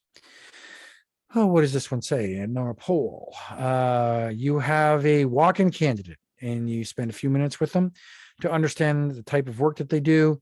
During this time, you find out that they do not have the skills that you're currently recruiting for. That morning, you're looking at job openings on Workopolis, which doesn't exist anymore, indeed, and you see some of the roles your competitor is recruiting for, and it looks like they'd be a pretty good match for your competitor. Yeah, we could read all these things. There's absolutely nothing wrong with having a candidate who walk in who says, I'm a legal assistant, legal secretary. And if your company is in the IT business and you've never placed legal assistants and legal secretaries before, or law assistants, paralegals, and you saw an ad this morning or know of a competitor that specializes in paralegals, there's absolutely nothing wrong with you saying, hey, by the way, there's a company downstairs. I saw their ad this morning. They're just on your walk-in. Go down one floor. I think they deal in paralegals. There's nothing wrong with you sending people in the right direction. By the way, there's also nothing wrong with you not sending them there. You're not obliged to give people advice. I don't know why you wouldn't. If you would never place that candidate somewhere else and they're not your competitor, but you're somebody you know places those people, I don't know why you wouldn't say, hey, here's 2 or 3 names of companies that I know of. I'm not going to vouch for them. I don't really, but I know that they specialize in that. I don't know why you wouldn't. So this is not an ethical issue whatsoever. It would only be an ethical issue if you were competing on a job. They did qualify for the job you were competing on. Your competitor qualified for the job, but for some reason you hate your company, you hate your job, so you take your candidates and send them somewhere else to cause harm to your employer for the benefit of the place you're going to start work next week. That would be wrong. Well, I just made that one up, and that's pretty extraordinary. I can't imagine anybody ever doing that. Okay, principle number 11, before we go for our 1 minute break, our break in 1 minute, we'll ensure that our clients, candidates, and employees are aware of our duty to abide by this code of ethics and standards and such supporting policies and guidelines as may be from time to time adopted by the association. And we will undertake to bring any potential infringements before the appropriate association body. Simply put, the ACSESS has a complaints process enshrined that maintains the confidentiality of the complainant and the subject until and unless it ever reaches a certain level, and it has to go through certain steps. And so I'm not going to go through what all those steps are right now. But if you ever believe that your competitor or a person is engaged in unethical, illegal behavior that is in conflict, particularly with the ACSESS Code of Ethics and Standards, and particularly if they are an ACSESS member company, you are encouraged to pick up the phone and make an informal complaint as a beginning process, and then the ACSESS office will guide you through what process would be in play. And I can tell you that 99% of the time, ACSESS can intervene. It is usually an education issue. It's usually something on an application form or on an advertisement or a process or some policy that a company has. Once they're educated on what the law is, the problem typically goes away. With that said, before we move on to the next section, we're going to take a 10-minute break. It's now 2:30. We're going to be back here at 2:41. So I'm going to put my computer on mute and freeze the screen. I recommend that as you leave that you just make sure you stay on mute and stay connected. Sometimes it's difficult to disconnect and reconnect the Zoom meetings. That requires us to notice that you're there and that you left and you came back. So we'll see you all in 10 minutes. And before we start up again, we will open up for some questions that might have come up during this first session. Okay, see you in 10.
Sing us a song, piano man.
Sing us a song, piano man.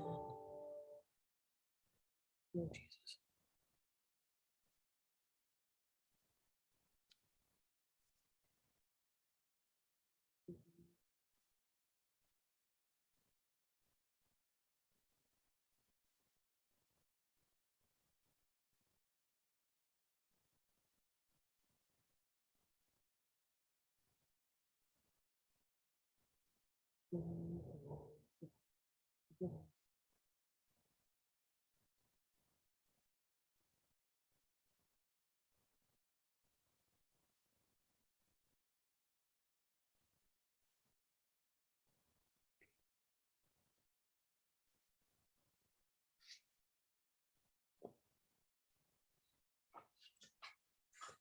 Jumping jellyfish, what's wrong with you? Settle down, Tubby. Settle the fuck down.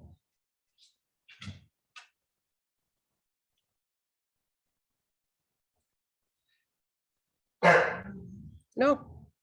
How dare you? Well, go on. Nobody there.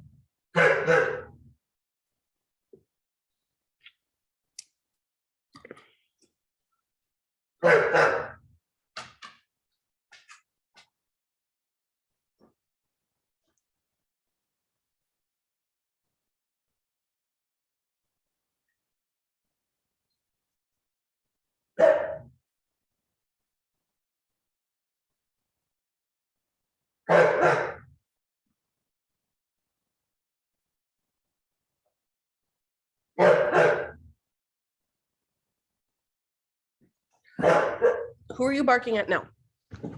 That's a cat. Stop barking at the cat. No, stop barking at the cat. Stop being rude. Good Lord.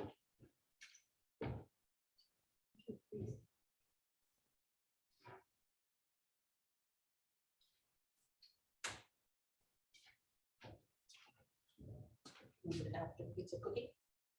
Sure.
Yeah, no, that's okay.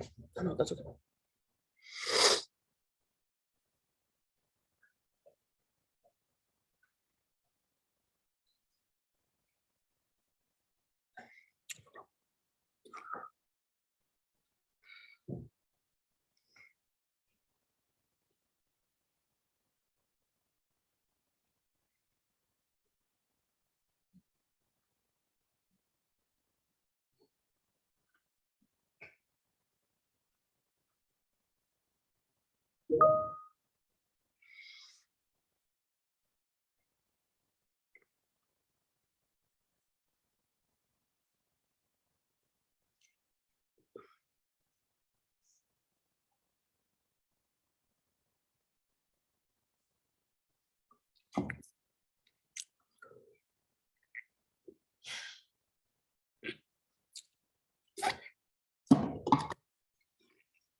Okay.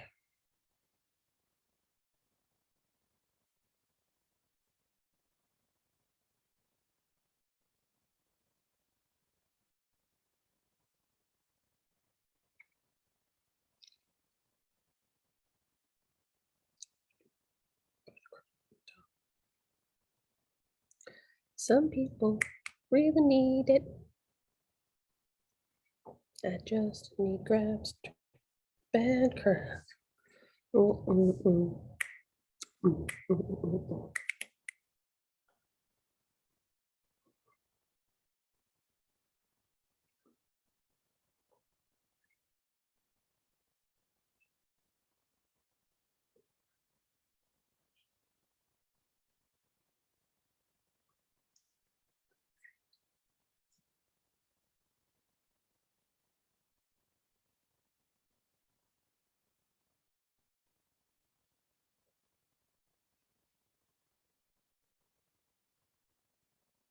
Ooh,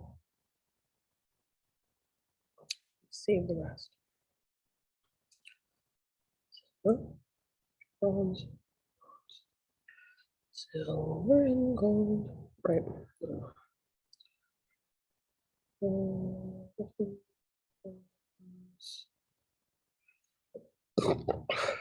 Here.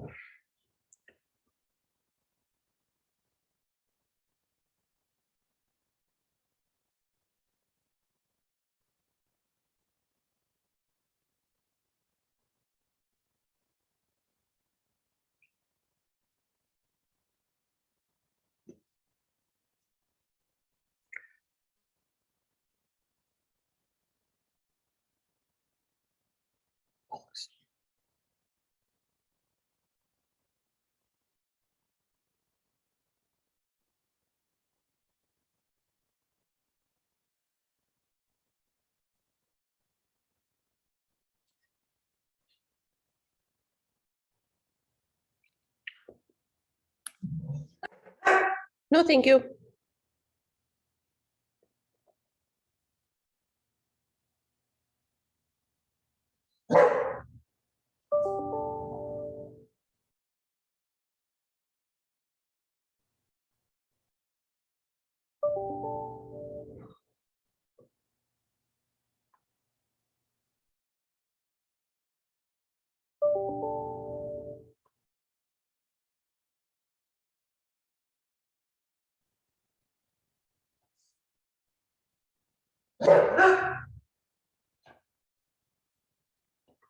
How dare you?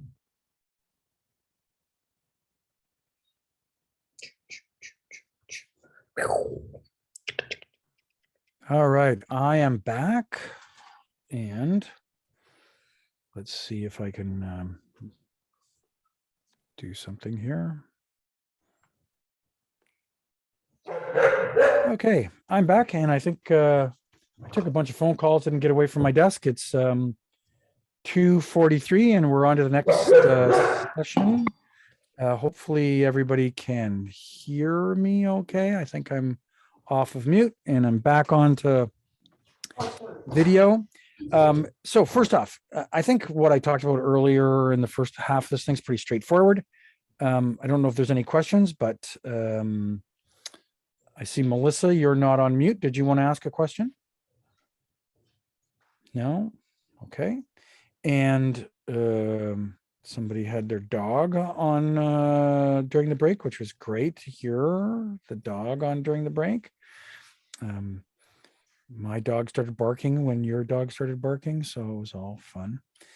And okay, so we're going to move on to some business practices and away from the ethics part of it and some operational guidelines. And so let's go at it. If I can click in the right place. All right. So part 2, business practices and managing your business.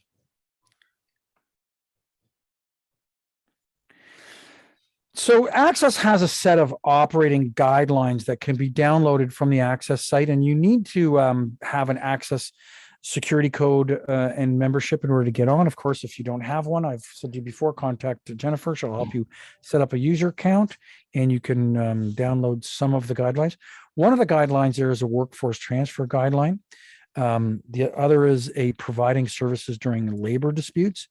The other is determining the rights of referral and placement. I'm going to talk to you a little bit about these: headhunting for staffing professionals, compliance with the Competition Act, which I talked about earlier, assignment completion dates. We're going to talk a little bit about that, and hazardous materials. So let's just jump right into some of these discriminatory orders. So some of these things I've talked about already in some detail, so I won't need to go back into them again. Employment application forms. So workforce transfer. So workforce transfer is when a client, this happens all the time, especially if you're a small company, you may be frustrated by workforce transfers. If you're a big company, you're frustrated by workforce transfers. Everybody's frustrated by workforce transfer. A workforce transfer is when a client organization has a contract or term that has a completion date with suppliers. So let's just say, for example, it's going to complete June 30th, 2022. And there's 3 suppliers that are on the vendor list, and they're supplying all the temps or contractors that are working with that client. The client strategic procurement folks may decide they want to go back out to tender. It's been 3 years, 5 years. And they go out to tender, letting everybody know that the new contracts will come into force on July the 1st. So 2 of the 3 companies are reawarded the contract. The third company, maybe their price was too high or their service was not that good, or for some reason, a different company is awarded the contract. Now, I use that scenario. It could be one company has the contract now, a new company gets the contract in July.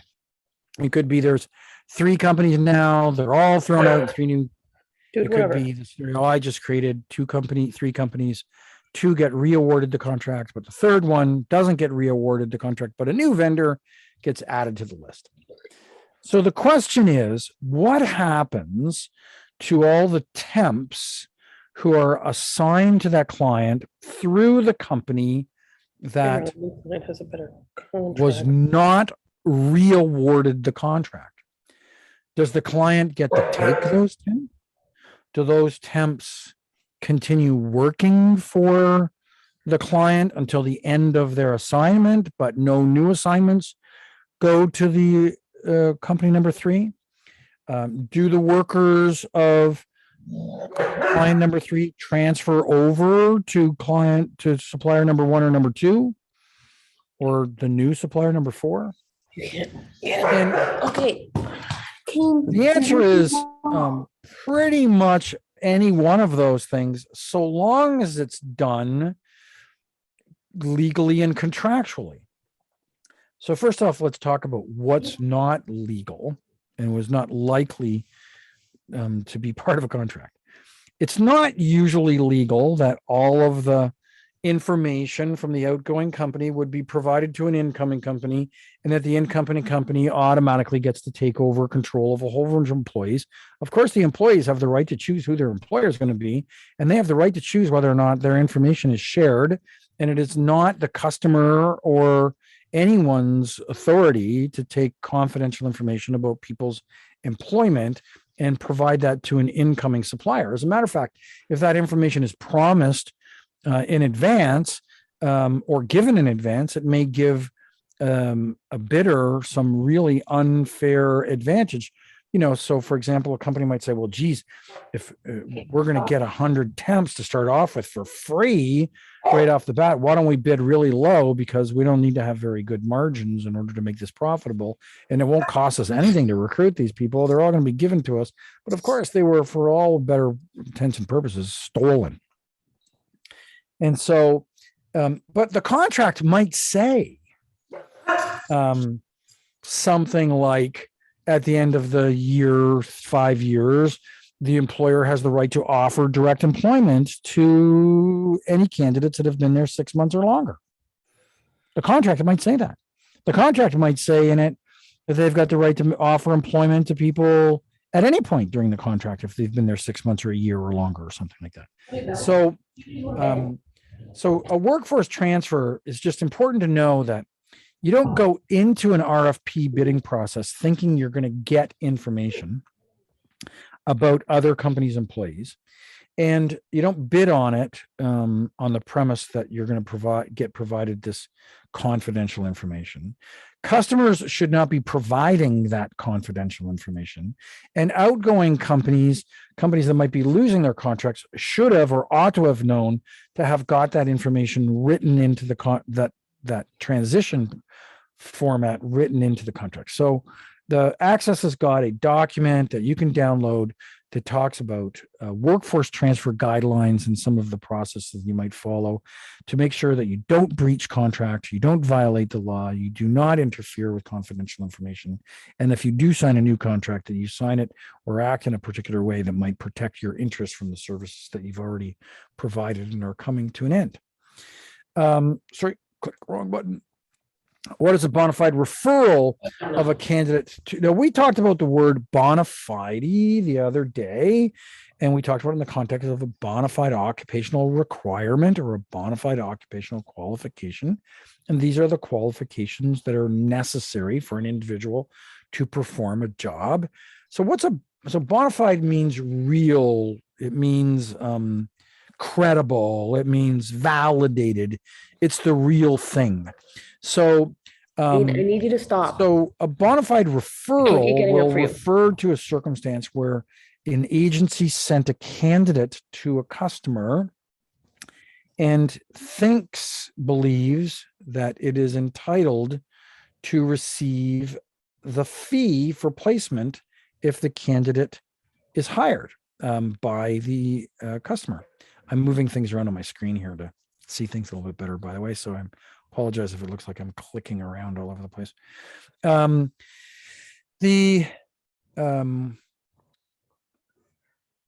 we know that you know of circumstances like this. You've got a fee service agreement with a client. You send them a candidate. They don't tell you, hey, we've seen this candidate before. They were presented here by ABC staffing agency last month. They're in the second interview stage or whatever. And sometimes they don't tell you that. But then a week or 2 or 3 weeks later, you find out, hey, that candidate that we sent to ABC company just got hired by ABC company. We're entitled to a fee. And so you want to send out your invoice or get all angry at your customer. And so first off, it's important that a staffing service has got an agreement with the customer that says what constitutes a bona fide referral. And it defines how they get their job orders, and it defines which job orders they're allowed to work on.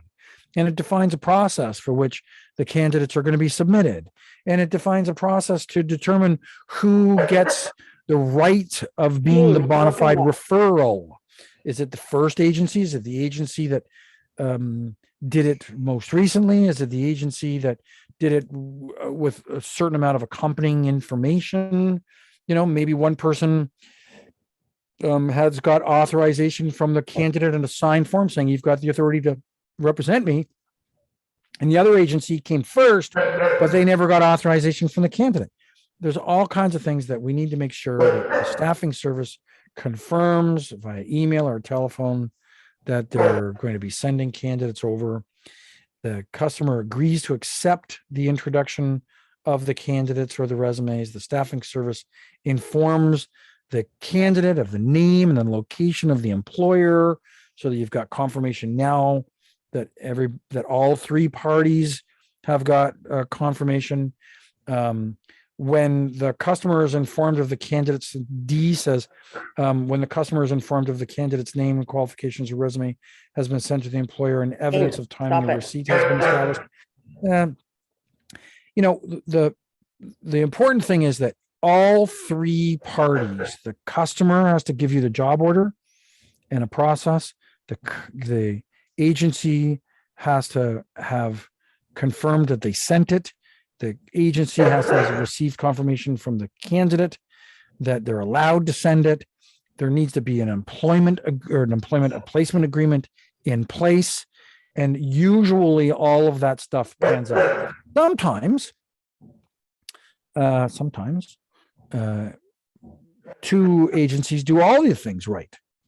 And it comes down to who did it first. Sometimes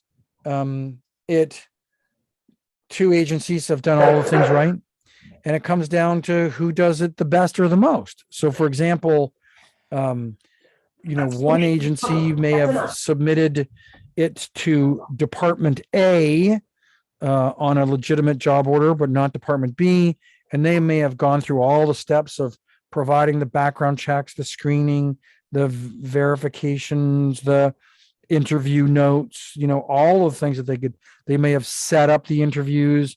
They may have followed up on the interviews, helped negotiate the job offer, and that the other agency sent it to Department B and didn't do anything after that, but they got hired in Department A. So clearly there's a path between what happened in Department A and the result, and there's no relationship to what happened in Department B and the result.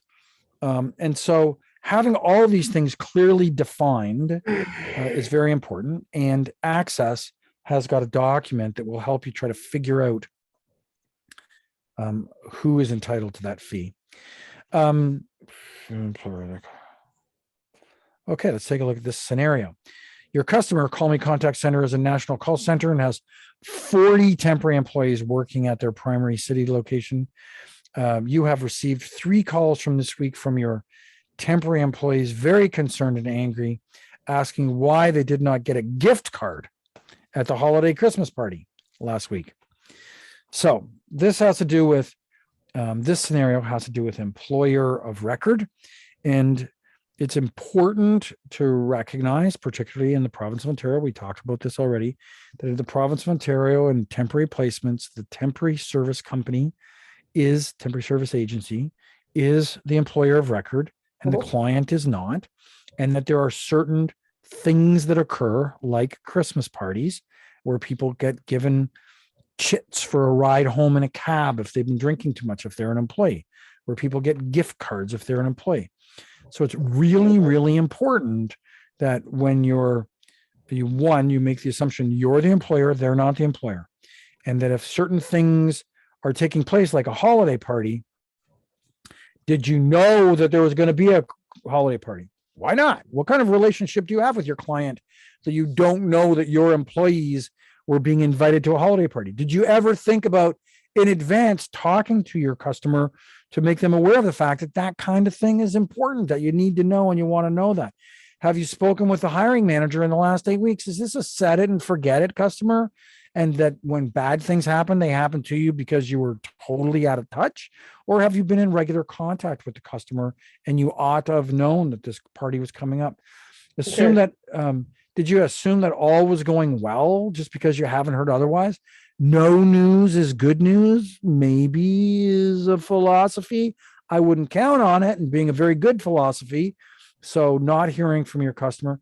The Call Me Contact Center has been your customer for 18 months. So you think I've got a pretty long-term relationship. I should have known this stuff. These are the kinds of things as the employer of record that your customer needs to know and understand. And maybe your customer did understand that, but didn't respect it. And they understood it enough to know that they're not going to buy your employees gift cards, that it was your responsibility to supply the gift cards to the party for your employees. And so having more open and honest communication is really the solution to some of this stuff. And again, I'm sorry, I'm moving things around on my screen because they're blocking my view of the screen. Not that I need to read that screen again. So let's talk about what defines an employer of record. So in the absence of Ontario legislation, where it defines the temporary staffing service to be the employer of record, and in the absence of certain provinces and case law where it establishes the employer of record, let's just talk about what normally makes an employer of record. So let's not use the argument which company is the employer. Let's talk about, is this person an independent contractor or are they an employee? So if they're an employee, then the company is the employer of record. And we use the word employer of record because it implies that there could be two. So first off, we have to determine, are they an employee at all? And the of record part is, and which company would be the employer? So in order to determine whether or not an employer-employee relationship exists, we first have to determine whether or not there are these stages. Now, a judge, if asked to determine, would say, all of these criteria matter. None of them matter more than the other on the face of it. In some circumstances, some things will matter more than other things. And we have to look at the totality of all of these criteria on balance. So when we look at the words, just because they're words written here, it doesn't mean they all have the same weight in the determination. Each circumstance will determine whether or not greater weight is given to one of these categories or not. Once we look at a specific circumstance, we have to look at the totality of all of these things on balance and determine on balance whether an employer or an employer relationship exists. Boy. Who provides site-specific training? Let's forget there's an employment agency. Let's just say there's an independent contractor or an employee working for a company. Does the company provide site-specific training? If they do, or they provide more or lots, it tends more towards employee.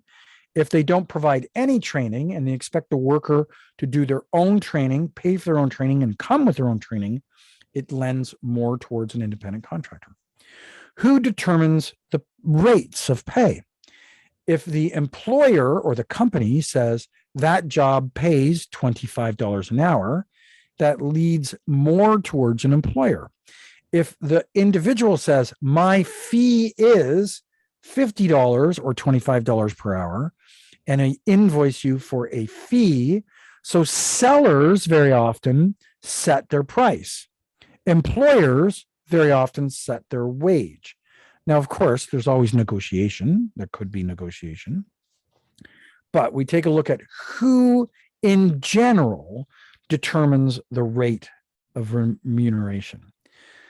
Coaching and counseling employees. So to the same topic of specific workplace safety and training, who goes in and tells the employer, the worker, you're doing a great job. We'd like you to do a little more of this. We'd like you to do a little less of that. So that tends to lean more towards an employer. Whereas if you hire a company to paint your office, you don't tell them long strokes up and down. You don't go in there and say, we'd like you to cut the corners first and do the ceiling last.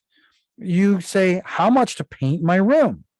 So if you are in a contract of service, you come to work each day and you receive direction, control, and supervision, coaching, and counseling. If you're in a contract for service, like the painter, you come to work and you perform the service. So a contract for service is more like an independent contractor. A contract of service is more like an employee. So this management of workers' compensation.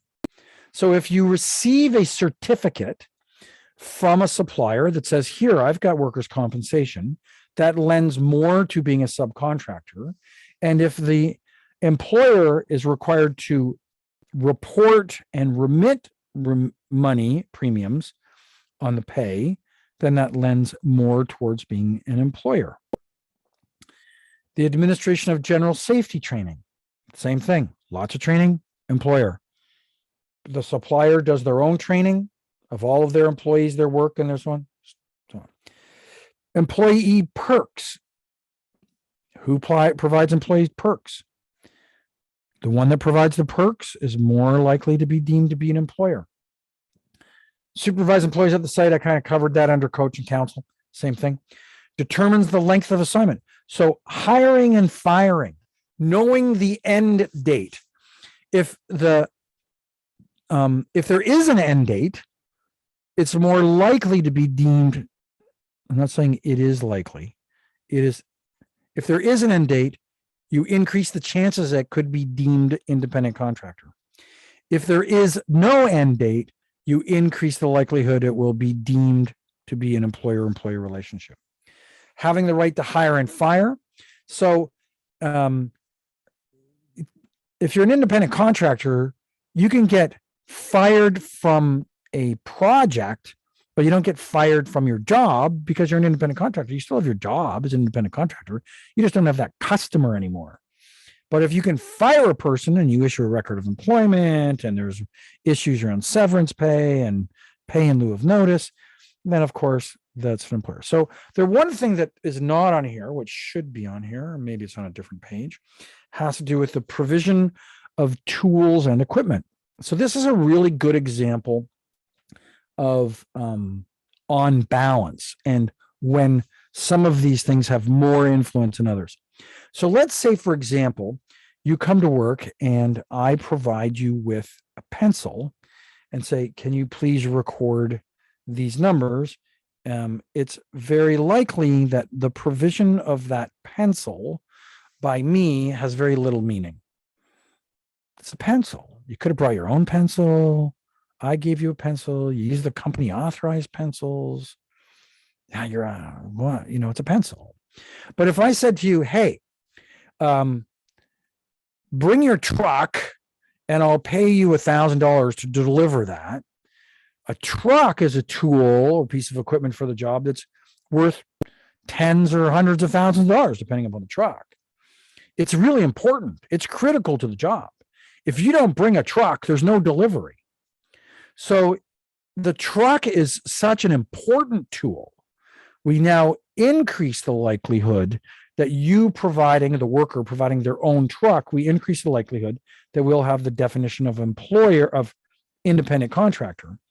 Whereas if the company said, come and drive my truck, the truck is so important that an important piece of equipment is provided by the company.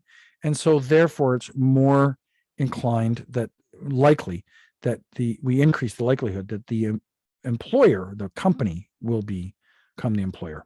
So each one of these things by themselves doesn't define employer-employer relationship, but each one of these things may have different meaning in different scenarios, and on balance taken together will determine an employer. An employer of record.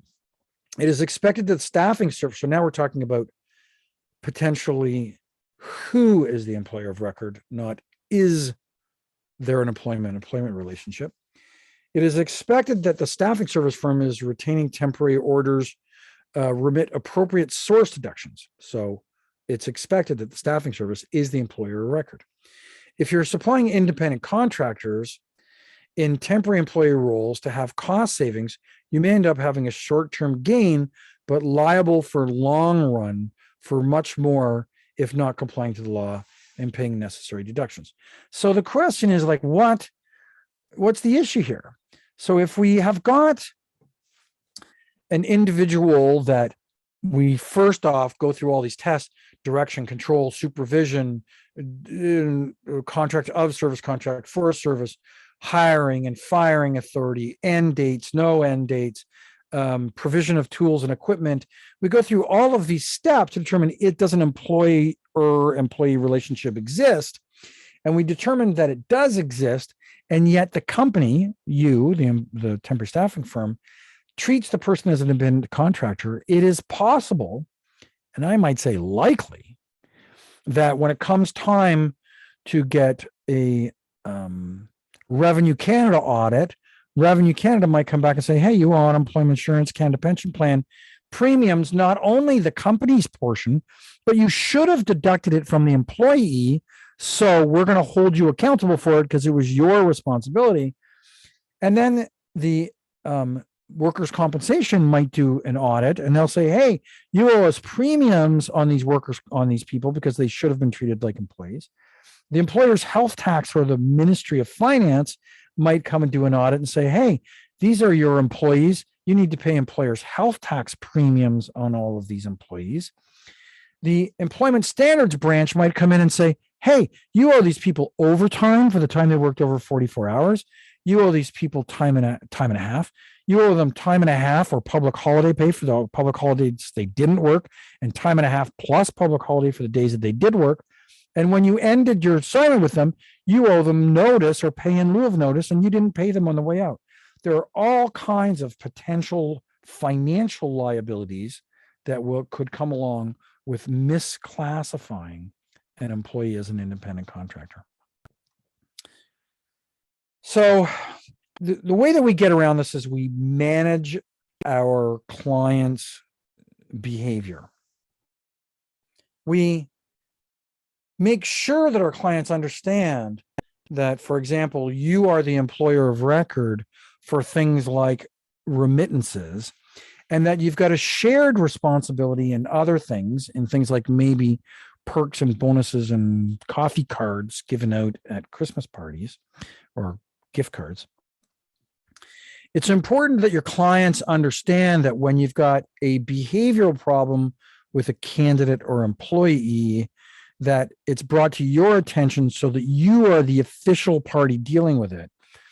And that the example of that is, you go into the bank branch and you're very dissatisfied with the manner in which you were serviced at the teller till. So at the counter. So you complain to the person and say, I don't want to ever be treated like that again. You can't talk to me like that. That's my money. What? I'm mad at you. There you go. I'm a disgruntled customer. At the end of the day, that's got absolutely no bearing upon the employer-employee relationship. If you want that teller's alleged poor performance to reflect in some way upon their employment, you got to go to the branch manager, and the branch manager has to deal with the employee and either tell you to screw off or deal with the employee from a performance improvement standpoint, or put it on their record, or fire them, or whatever they might do. But in our scenario, if the customer expresses their dissatisfaction toward the temp that you have on assignment, and they get so frustrated, they say, we're done. This person is out of here on Friday. That does not empower you in any way to terminate that person's employment for cause, because you never dealt with that person on their performance issue up until the termination. So theoretically, what the customer have said is, that employee of yours can't serve me anymore. So that's tantamount to me going into the branch saying, I'm not going to let that teller serve me. I'll wait for that one. Fine. But the employment of the person is not terminated. You've done nothing to manage that.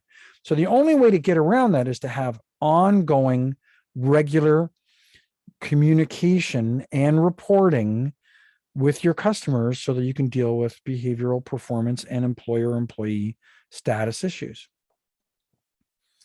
So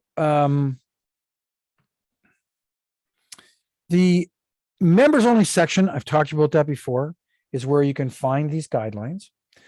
If you do not have a membership, if you are on this call, you work for a member company. Every employee of a member company has the right to have an account with ACSESS to get access to these members only areas where you can find your guidelines. If they are not a member company, they do not get access to those guidelines. Okay. We really have to change the format of these slides, because in a virtual format, having question and answer and people discussing things doesn't really work in these things. So as you can see, I just kind of gloss over them. But not adhering to access guidelines could result in one of the following outcomes: loss of credibility in industries, clients, candidates. Yes, of course. Liability resulting in thousands of dollars in damages. I guess it depends on what the breach of the guideline is. It could result in financial losses, depending on what it is. Loss of business ownership, loss of clients, and loss of talent. Sure, I guess if it's a real serious one, you could lose your business. Loss of clients, having dissatisfied clients, of course.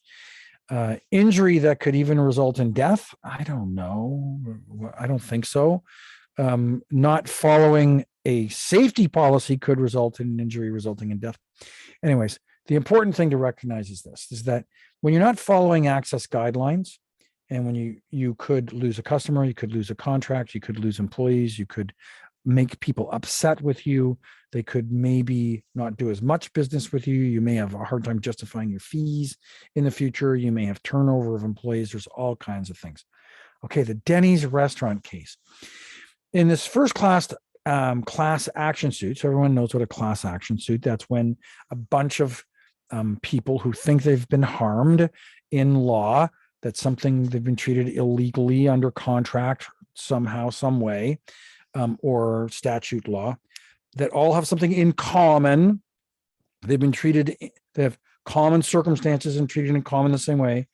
Under temporary foreign worker program, the lawyers of Koski, Glavin, Gordon succeeded in getting a class action certification on behalf of foreign workers at Denny's restaurants. Now, so what are the circumstances here? So this is a company that, okay, so it doesn't tell us. So I'm pretty sure that the class action case with Denny's had to deal with people coming to Canada under a under temporary foreign worker case, where they were supposed to be given housing and employment for a certain period of time. And there were issues around them not having enough housing for the workers, so them having to go off and find housing on their own. There were other circumstances where they overcharged them for their housing, or the housing was overcrowded. And then some of the Denny's managers and restaurants would say, give me your passport. You can't go work anywhere else. I'm going to hold your passport so you can't go anyplace. So class action suits are often, and as a result of that case and other circumstances and complaints, the Ontario government and other governments have introduced provincial legislation that provides specific protections to workers in those regards. And so, for example, if you have temporary foreign workers come to work as a foreign live-in caregiver, which employment agencies are known for recruiting for, you can't charge fees to the candidates. You have to give them a separate bathroom with a lock on it. You have to give them a bedroom with a lock on it. It says right in the legislation, you're not allowed to take their documents.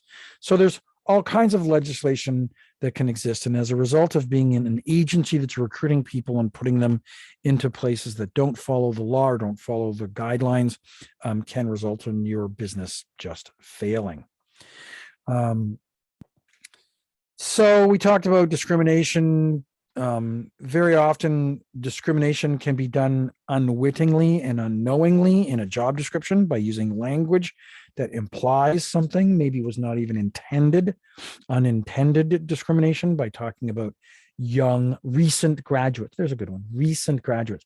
Recent graduates is just not an acceptable term because it implies that since the vast majority of recent graduates are younger, that it's age discrimination. We want to make sure that our clients do not breach confidentiality. So this whole notion of them giving information on reference checks, they're not supposed to be giving reference checks, giving information to your competitors, breaching confidentiality. Managing your clients about false information. Clients who give you job orders and job descriptions that are not accurate so that they have a better chance of getting candidates and temps and people in the door. We need to talk to our clients about that. It's not illegal to have a crappy job. It's not wrong or unethical to have a dirty job. It's wrong or unethical to say that an unsafe job is safe. It's wrong or unethical to say that it's a clean job when it's dirty. But there are dirty jobs. You just need to be accurate about it. Not paying a fee. So we want to make sure our clients pay our fees. And the way that we make our clients pay our fees are we have written terms of service agreements that our clients sign before we start placing people there. And we adhere to our part of it. And that way we can increase the chances that our clients won't go default on making payments on their placements that you've made with them. We want to try to avoid this multiple exclusive contracts thing, that thing we talked about for right of referral. And the way you do that is by having an employment agreement and by having open discussions with clients and dealing, I don't like the expression kill the monster while it's a baby as an expression. It means when you hear about a small problem, pick up the phone and call your client. So if you hear about a candidate, you sent a candidate and you didn't get any response back within 24, 48 hours from the client, then maybe picking up the phone saying, hey, we submitted these 12 resumes in the last 3 days. Can we set up a time for us just to review them to see what the status is? And then you find out that it's already been submitted by another company 6 months earlier, instead of you doing a whole bunch of work and then the other company trying to, collect your fee on your behalf, or you trying to collect theirs. Managing all of our candidates as if they were managing all of our candidates as if we were the employer of record. So if we always treat everybody like an employee, except for when there's explicit agreement that they're not, we're better off. Leaving some things vague and unattended to can create lots of problems. But if we always treat everybody as an employee, except for the circumstances where the candidate says, hey, by the way, I have got a company registered. I can show you my certificates and my incorporation documents and my bank accounts. I'd like to work as an independent contractor. And you get an independent contractor agreement and you discuss what that means in terms of direction, control, supervision, training, requirements, feedback requirements, reporting requirements, tools and equipment. Once you've had all of those discussions and you have them in your agreement, then you can. But in the absence of all that, just treat everybody as if you are the employer of record. Requesting screening when it's not mandatory for own full-time employees. Requesting screening. So I'm really not sure what that means, except for it can mean don't have, I don't know. I don't remember what that statement, if you've got pre-employment screening for, say, for example, a credit check on all employees, but all of your employees don't have anything to do with financial responsibility, it's probably inappropriate to have credit check as a pre-screening tool before you hire people. And so you can kind of get yourself into trouble if a client has got mandatory pre-screening requirements that don't have anything to do with the job. So having open and honest discussions with the client to understand why those pre-screening tools are in place and managing appropriately so that only the right people go get screened and the ones that don't need it don't is probably a great way to avoid problems. Communicating with your candidates and employees about workforce transfers. The workforce transfer thing is all about written agreements and communication. So there we go. The art of preparation. So before you're doing business with clients, you want to take a look at their company's websites, their records. You want to take a look at their Glassdoor approval ratings and their Indeed feedback approval ratings. Candidates will do it, so you might as well do it too. Candidates, by doing your research and finding out, did a candidate already get submitted there? Did a candidate already work there? Are they in the media? What's a really good example? So many years ago, my company supplied people to Nordstrom. And it came to my attention that the CEO was under this is before criminal charges, like I'm talking 20 years ago. So I discontinued services with Nordstrom. I could not in right conscience be referring people to go work for a company where the CEO, they were writing documentaries about his inappropriate sexual conduct and abuse of his workers. And so, do your research in advance to try to figure out, and I don't know if that was the right decision or not, because, it turned out that most people never would have met the guy anyways.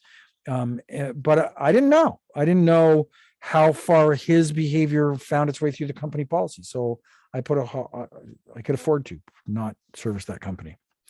Having documentation about your policies in your company, employees in their employment agreements, having your policies posted, having your training written and documented, all communications with customers, employees regarding performance and job performance, those things being documented in people's performance records. All of these things really boil down to have you done your research? Have you had conversations? Did you document it and put it in writing?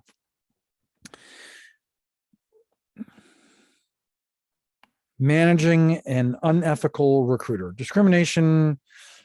Listen, we've talked about this. We've talked about unethical recruiters' practices, but discrimination, choosing to work with a client. So we don't take discriminatory job orders, and in the case I just gave you, we don't take clients that present a risk. Using personal information. So where are your recruiters getting their information from? Are they scouring the back doors of the dark corners of the internet to find out about people? That's probably not appropriate. One of the big things that we haven't talked about today is concerns about health and safety. And I think that it's our responsibility from an ethical and business standpoint that not only we understand our own company's health and safety policies, but we understand our customers, so that not only are we communicating effectively with our temporary contractors, temporary workers, contractors, and permanent placement candidates about how safe a workplace is, that we also take some responsibility to have customers give us updates on a regular basis so that we can make sure that they're complying with their own policies. We want to make sure that people aren't breaching client contracts, confidentiality agreements, misrepresenting people, restricting candidates from their choice. We've pretty much talked about all of this stuff.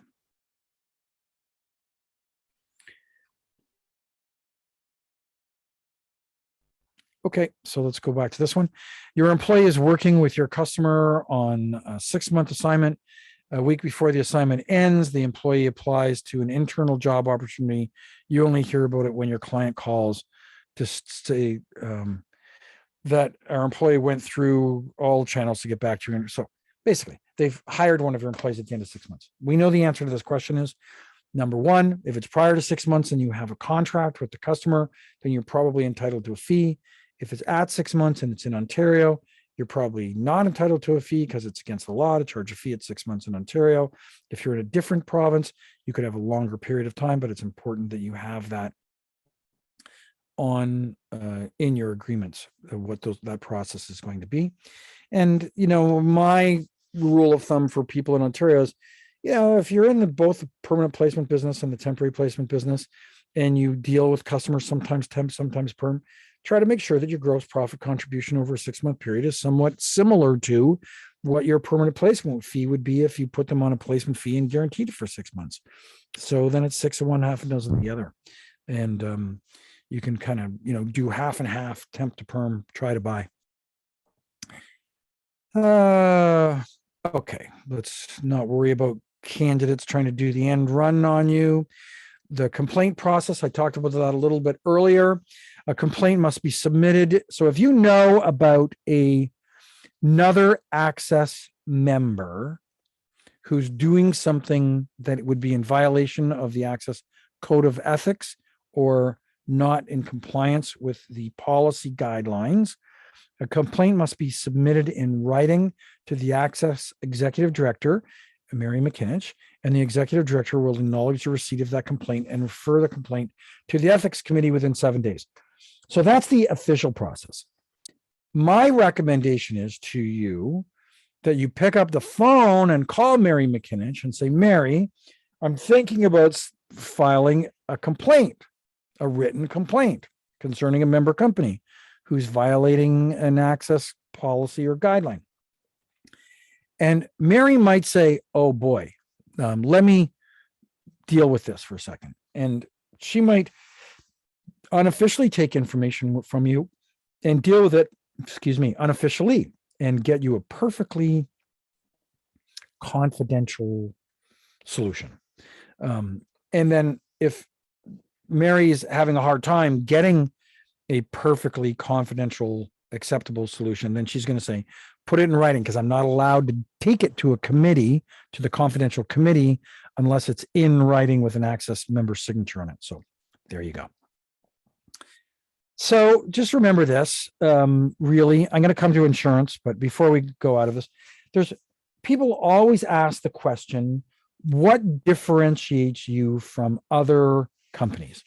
And you know, you might talk about your applicant tracking system or your interview style or your testing system or your price or something. But at the end of the day, you are what differentiates you from other companies. At the end of the day, you got to have policies. You got to have written contracts. You need to, but sometimes all that matters is who's doing it. And if you have all the contracts in the world and all the things in the world, and you have a person who has got a tendency towards unethical behaviors or cutting corners or not following policies or guidelines, you're going to have problems. And if you've got people that carry their reputation on their chest and they lead with it, and they make sure that they say to their customers, this is what I'm going to do because it's right, you're the one that makes the difference. And so very often people might say to me, Steve, what's the difference between you and other agencies? And the answer is, you know, probably not a lot. I mean, we all have, some have better. I think we've got great systems and processes. We've got great training. We've got wonderful people. But at the end of the day, it's about me. I'm going to make promises and I'm going to keep them. And you can do reference checks on our company and you're going to get good ones, but you can do reference checks on me and you're going to get great ones because I'm a person of my word and I make sure that what we promise you, we do. And what I say we're going to do, we do. And that we don't do things unethically. You don't knowingly and intentionally make mistakes or withhold information or do things wrong. And, you know, if anything, I'm going to hold my people accountable and we're going to have a high level of standards. And it's the end of the day, the differentiator, the golden nugget is you. Now, I'm going to talk a little bit before we go about insurance. There are no screens on this, so please take notes. And I'm going to talk off the top of my head, and we are going to be done here in 13 minutes. So first off, there's different types of insurance in staffing service. And the reason I'm telling you this is because very often you're going to have people say, do you have insurance? Are your people bonded? You know, whatever. And you're going to be asked questions, and it's important that you understand what some of these things mean. First off, you have workers' compensation insurance. This is insurance that is in the legislation that is run by the government, that you pay a premium, your company pays a premium based upon the amount of payroll you have. And as a result of that, it protects you, your company, from being sued by your employees for injuries that may happen at work, because it's got a predefined set of benefits and standards and procedures that are in place. And so it's intended to avoid everybody who hurts themselves at work filing a lawsuit. And so we've got your workers' compensation insurance. And so it's important for you to say to your customers, we have workers' compensation insurance. All those premiums are paid by us. You have no responsibility with respect to the premiums and or penalties that might come as a result of injuries. However, you do have an obligation to participate with us in ensuring that we have a safe workplace. So that's workers' compensation insurance. There's unemployment insurance, which I'm not going to go into. You all understand what that is. That's another government process to insure people who become unemployed. And it's now called employment insurance, run by the federal government of Canada. We have liability insurance, general liability insurance. General liability insurance is the insurance that your company purchases from your insurance broker that typically covers things that happen on your premise or in the operation of your business that might hurt a visitor, like a customer or a candidate. So if somebody walks through the front door and they slip on a banana peel and they sue you for having an unsafe floor, then your liability, your general liability, it's called CGL, Commercial General Liability Insurance, will help you with respect to that. Your commercial general liability insurance also will cover your premises and your contents. So if you have fire or a flood, you might have commercial general liability insurance with a fire section to it, with a flood section to it. And you may have also a theft section to it. So your commercial general liability will cover you from damages, crazy things that happen, people getting hurt, not your employees. Your employees are covered under workers' compensation. Fire, theft, and damage. Typically, you can add to that policy to have a third-party fidelity or dishonesty insurance, which is further theft insurance that will protect you from people stealing two things. One, cash or credit, defrauding your bank. So people who might work in your accounting department. It will also cover if you have third-party fidelity dishonesty insurance, and it specifically names your contractors and your customers. So it defines a contractor or temporary worker. It will protect you for things that your temp worker might steal from your customer. In the absence of third-party fidelity dishonesty insurance, there is very little chance that your theft insurance, employee theft insurance, will cover you for a theft committed against your customer.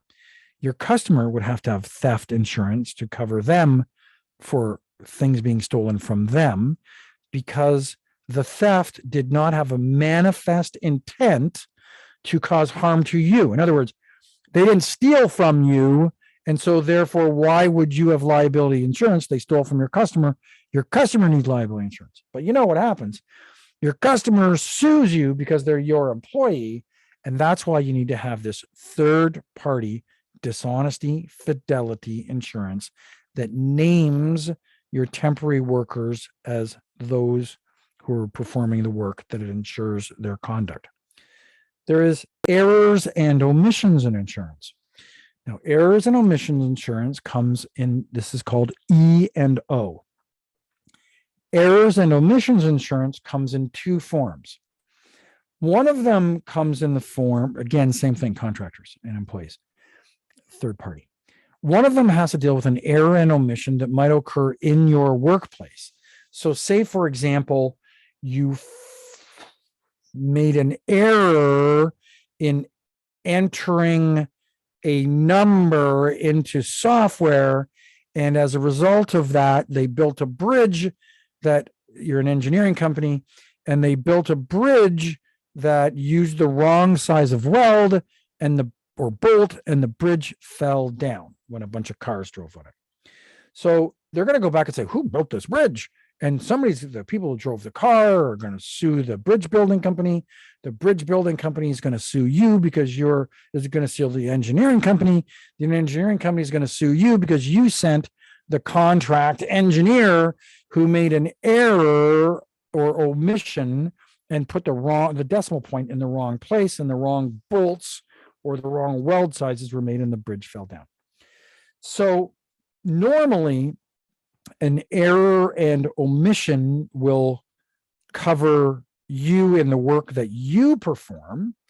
So you only perform the work of looking at resumes and doing background checks. So it wouldn't cover the bolt. It would only cover the scenario of the bridge falling down if you have third-party errors and omissions insurance, or an extension that specifically named the fact that you have contractors and it's covering the loss from your customer. Otherwise, it would only cover a standard error and omission, would only cover an error and omission that occurred in your business.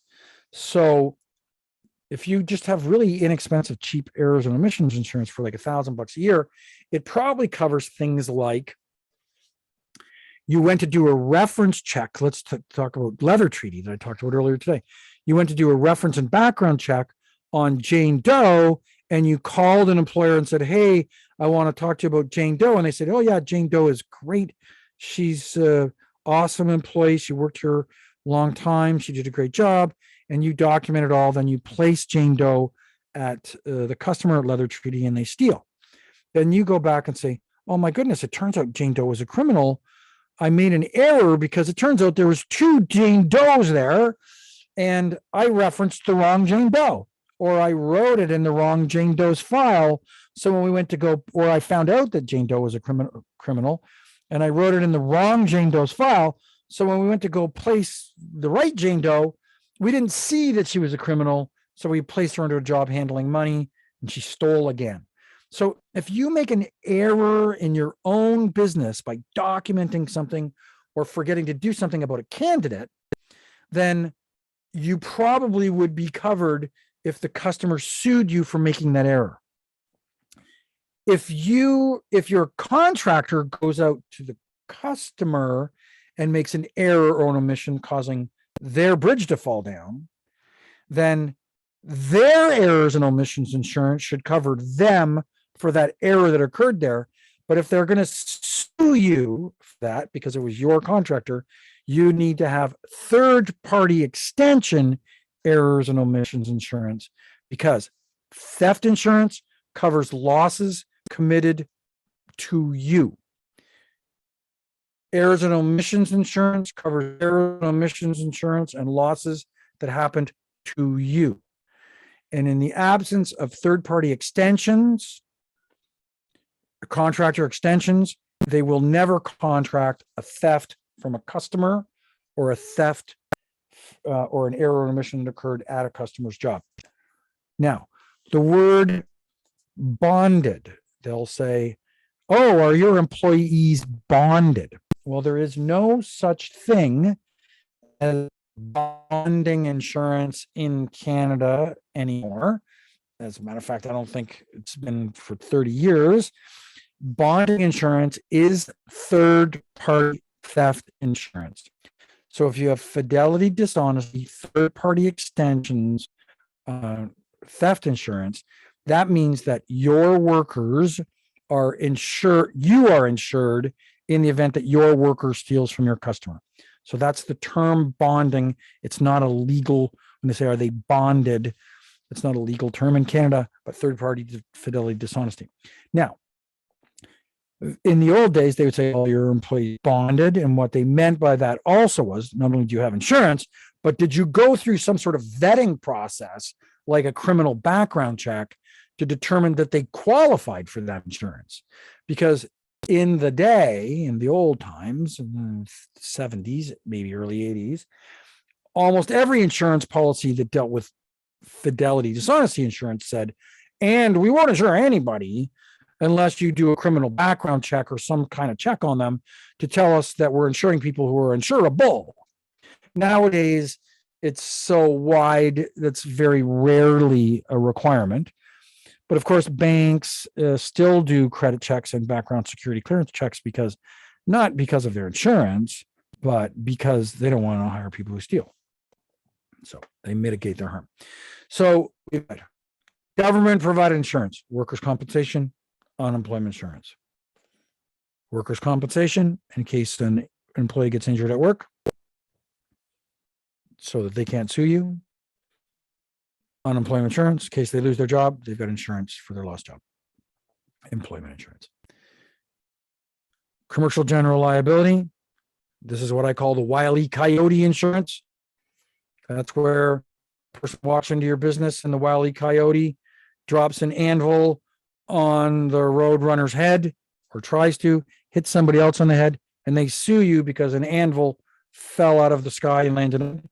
That would be covered under the accident segment of your CGL, commercial general liability. Of course, fire, theft, and flood. Those things are typically all covered. You guys know this from your home insurance. Sometimes flood insurance is interesting because, or fire insurance, the landlord's going to want the tenant to have insurance. The tenant's going to want the landlord to have insurance. The tenant upstairs starts the flood. It ruins your place. Is it the tenant upstairs insurance who pays? Is it your insurance who pays? Is it the building owner's insurance who pays? They want to make sure everybody has got those CGL insurance policies so that when it comes down to it, the insurance companies can fight over whose money it was, but the money, there was no question somebody was going to pay. Commercial general liability insurance. We get extensions to our commercial general liability insurance on third-party fidelity dishonesty to make sure that our contractors are covered from stealing from our customers. We get third-party error. We get errors and omissions insurance, which covers an error or omission that might incur at our workplace, like what I call resume or placement insurance, in case we made a mistake and we said, oh, we just sent you a nurse. And then we find out that the person of the same name is not really a nurse. That's an error. So that would cover us. But if they make an error or omission doing a job for the customer and then they get sued, you have to have third-party E&O insurance to extend to the damages covered, incurred by the customer. And last but not least, directors' liability insurance. So typically you want to have directors, officers, and directors' liability insurance. Come back to one more thing, automobile. Directors' liability insurance to protect the owners and shareholders and manager of the companies in case somebody sues the company, but they happen to think that it's a negligence personally on behalf of the person who is running the place. So we have E&O errors. We have directors and officers insurance. And then finally, automobile insurance. Everybody who drives an automobile, who owns an automobile and licenses it, is supposed to have insurance on that vehicle. And it doesn't matter who drives the vehicle. I mean, of course, if you lied and said, I drive the vehicle all the time, but it was always your kid who always drove the vehicle, you probably were paying the wrong premium rates and they might have an issue with that. But every vehicle has to have insurance. That doesn't stop the fact that the person who got run over is still going to get covered. The second thing is that companies who have company vehicles need to have insurance on their vehicles. Thirdly, companies will get what's called non-owned automobile insurance, so that if you have a person working for your company, they drive their own vehicle, they have their own insurance, they can get into an accident, somebody sues the person because it's their car, their insurance, but they also extend to the company.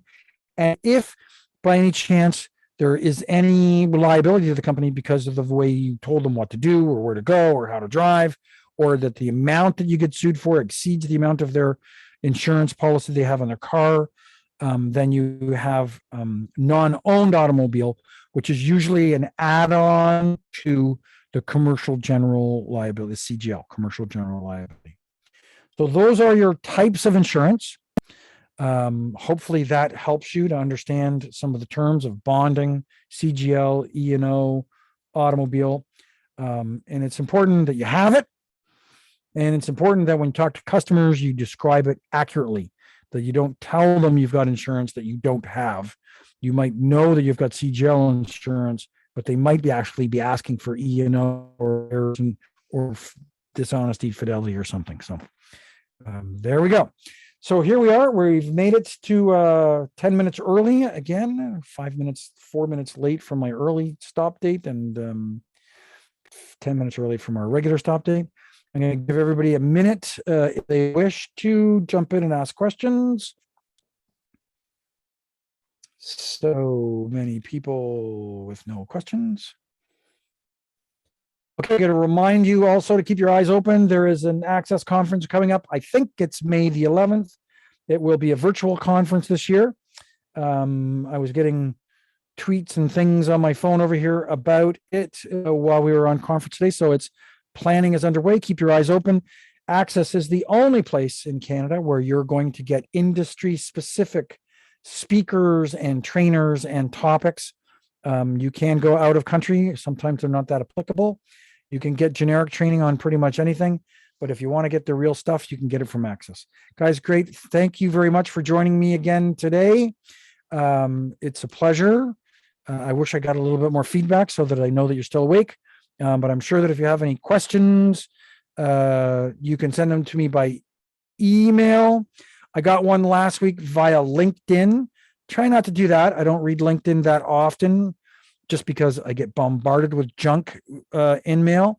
So send it to steve.jones@bell.net, steve.jones@bell.net. If you have any questions, copy the ACSESS office, Jennifer, on it for you. I'll make sure you get a response back and she gets a copy too.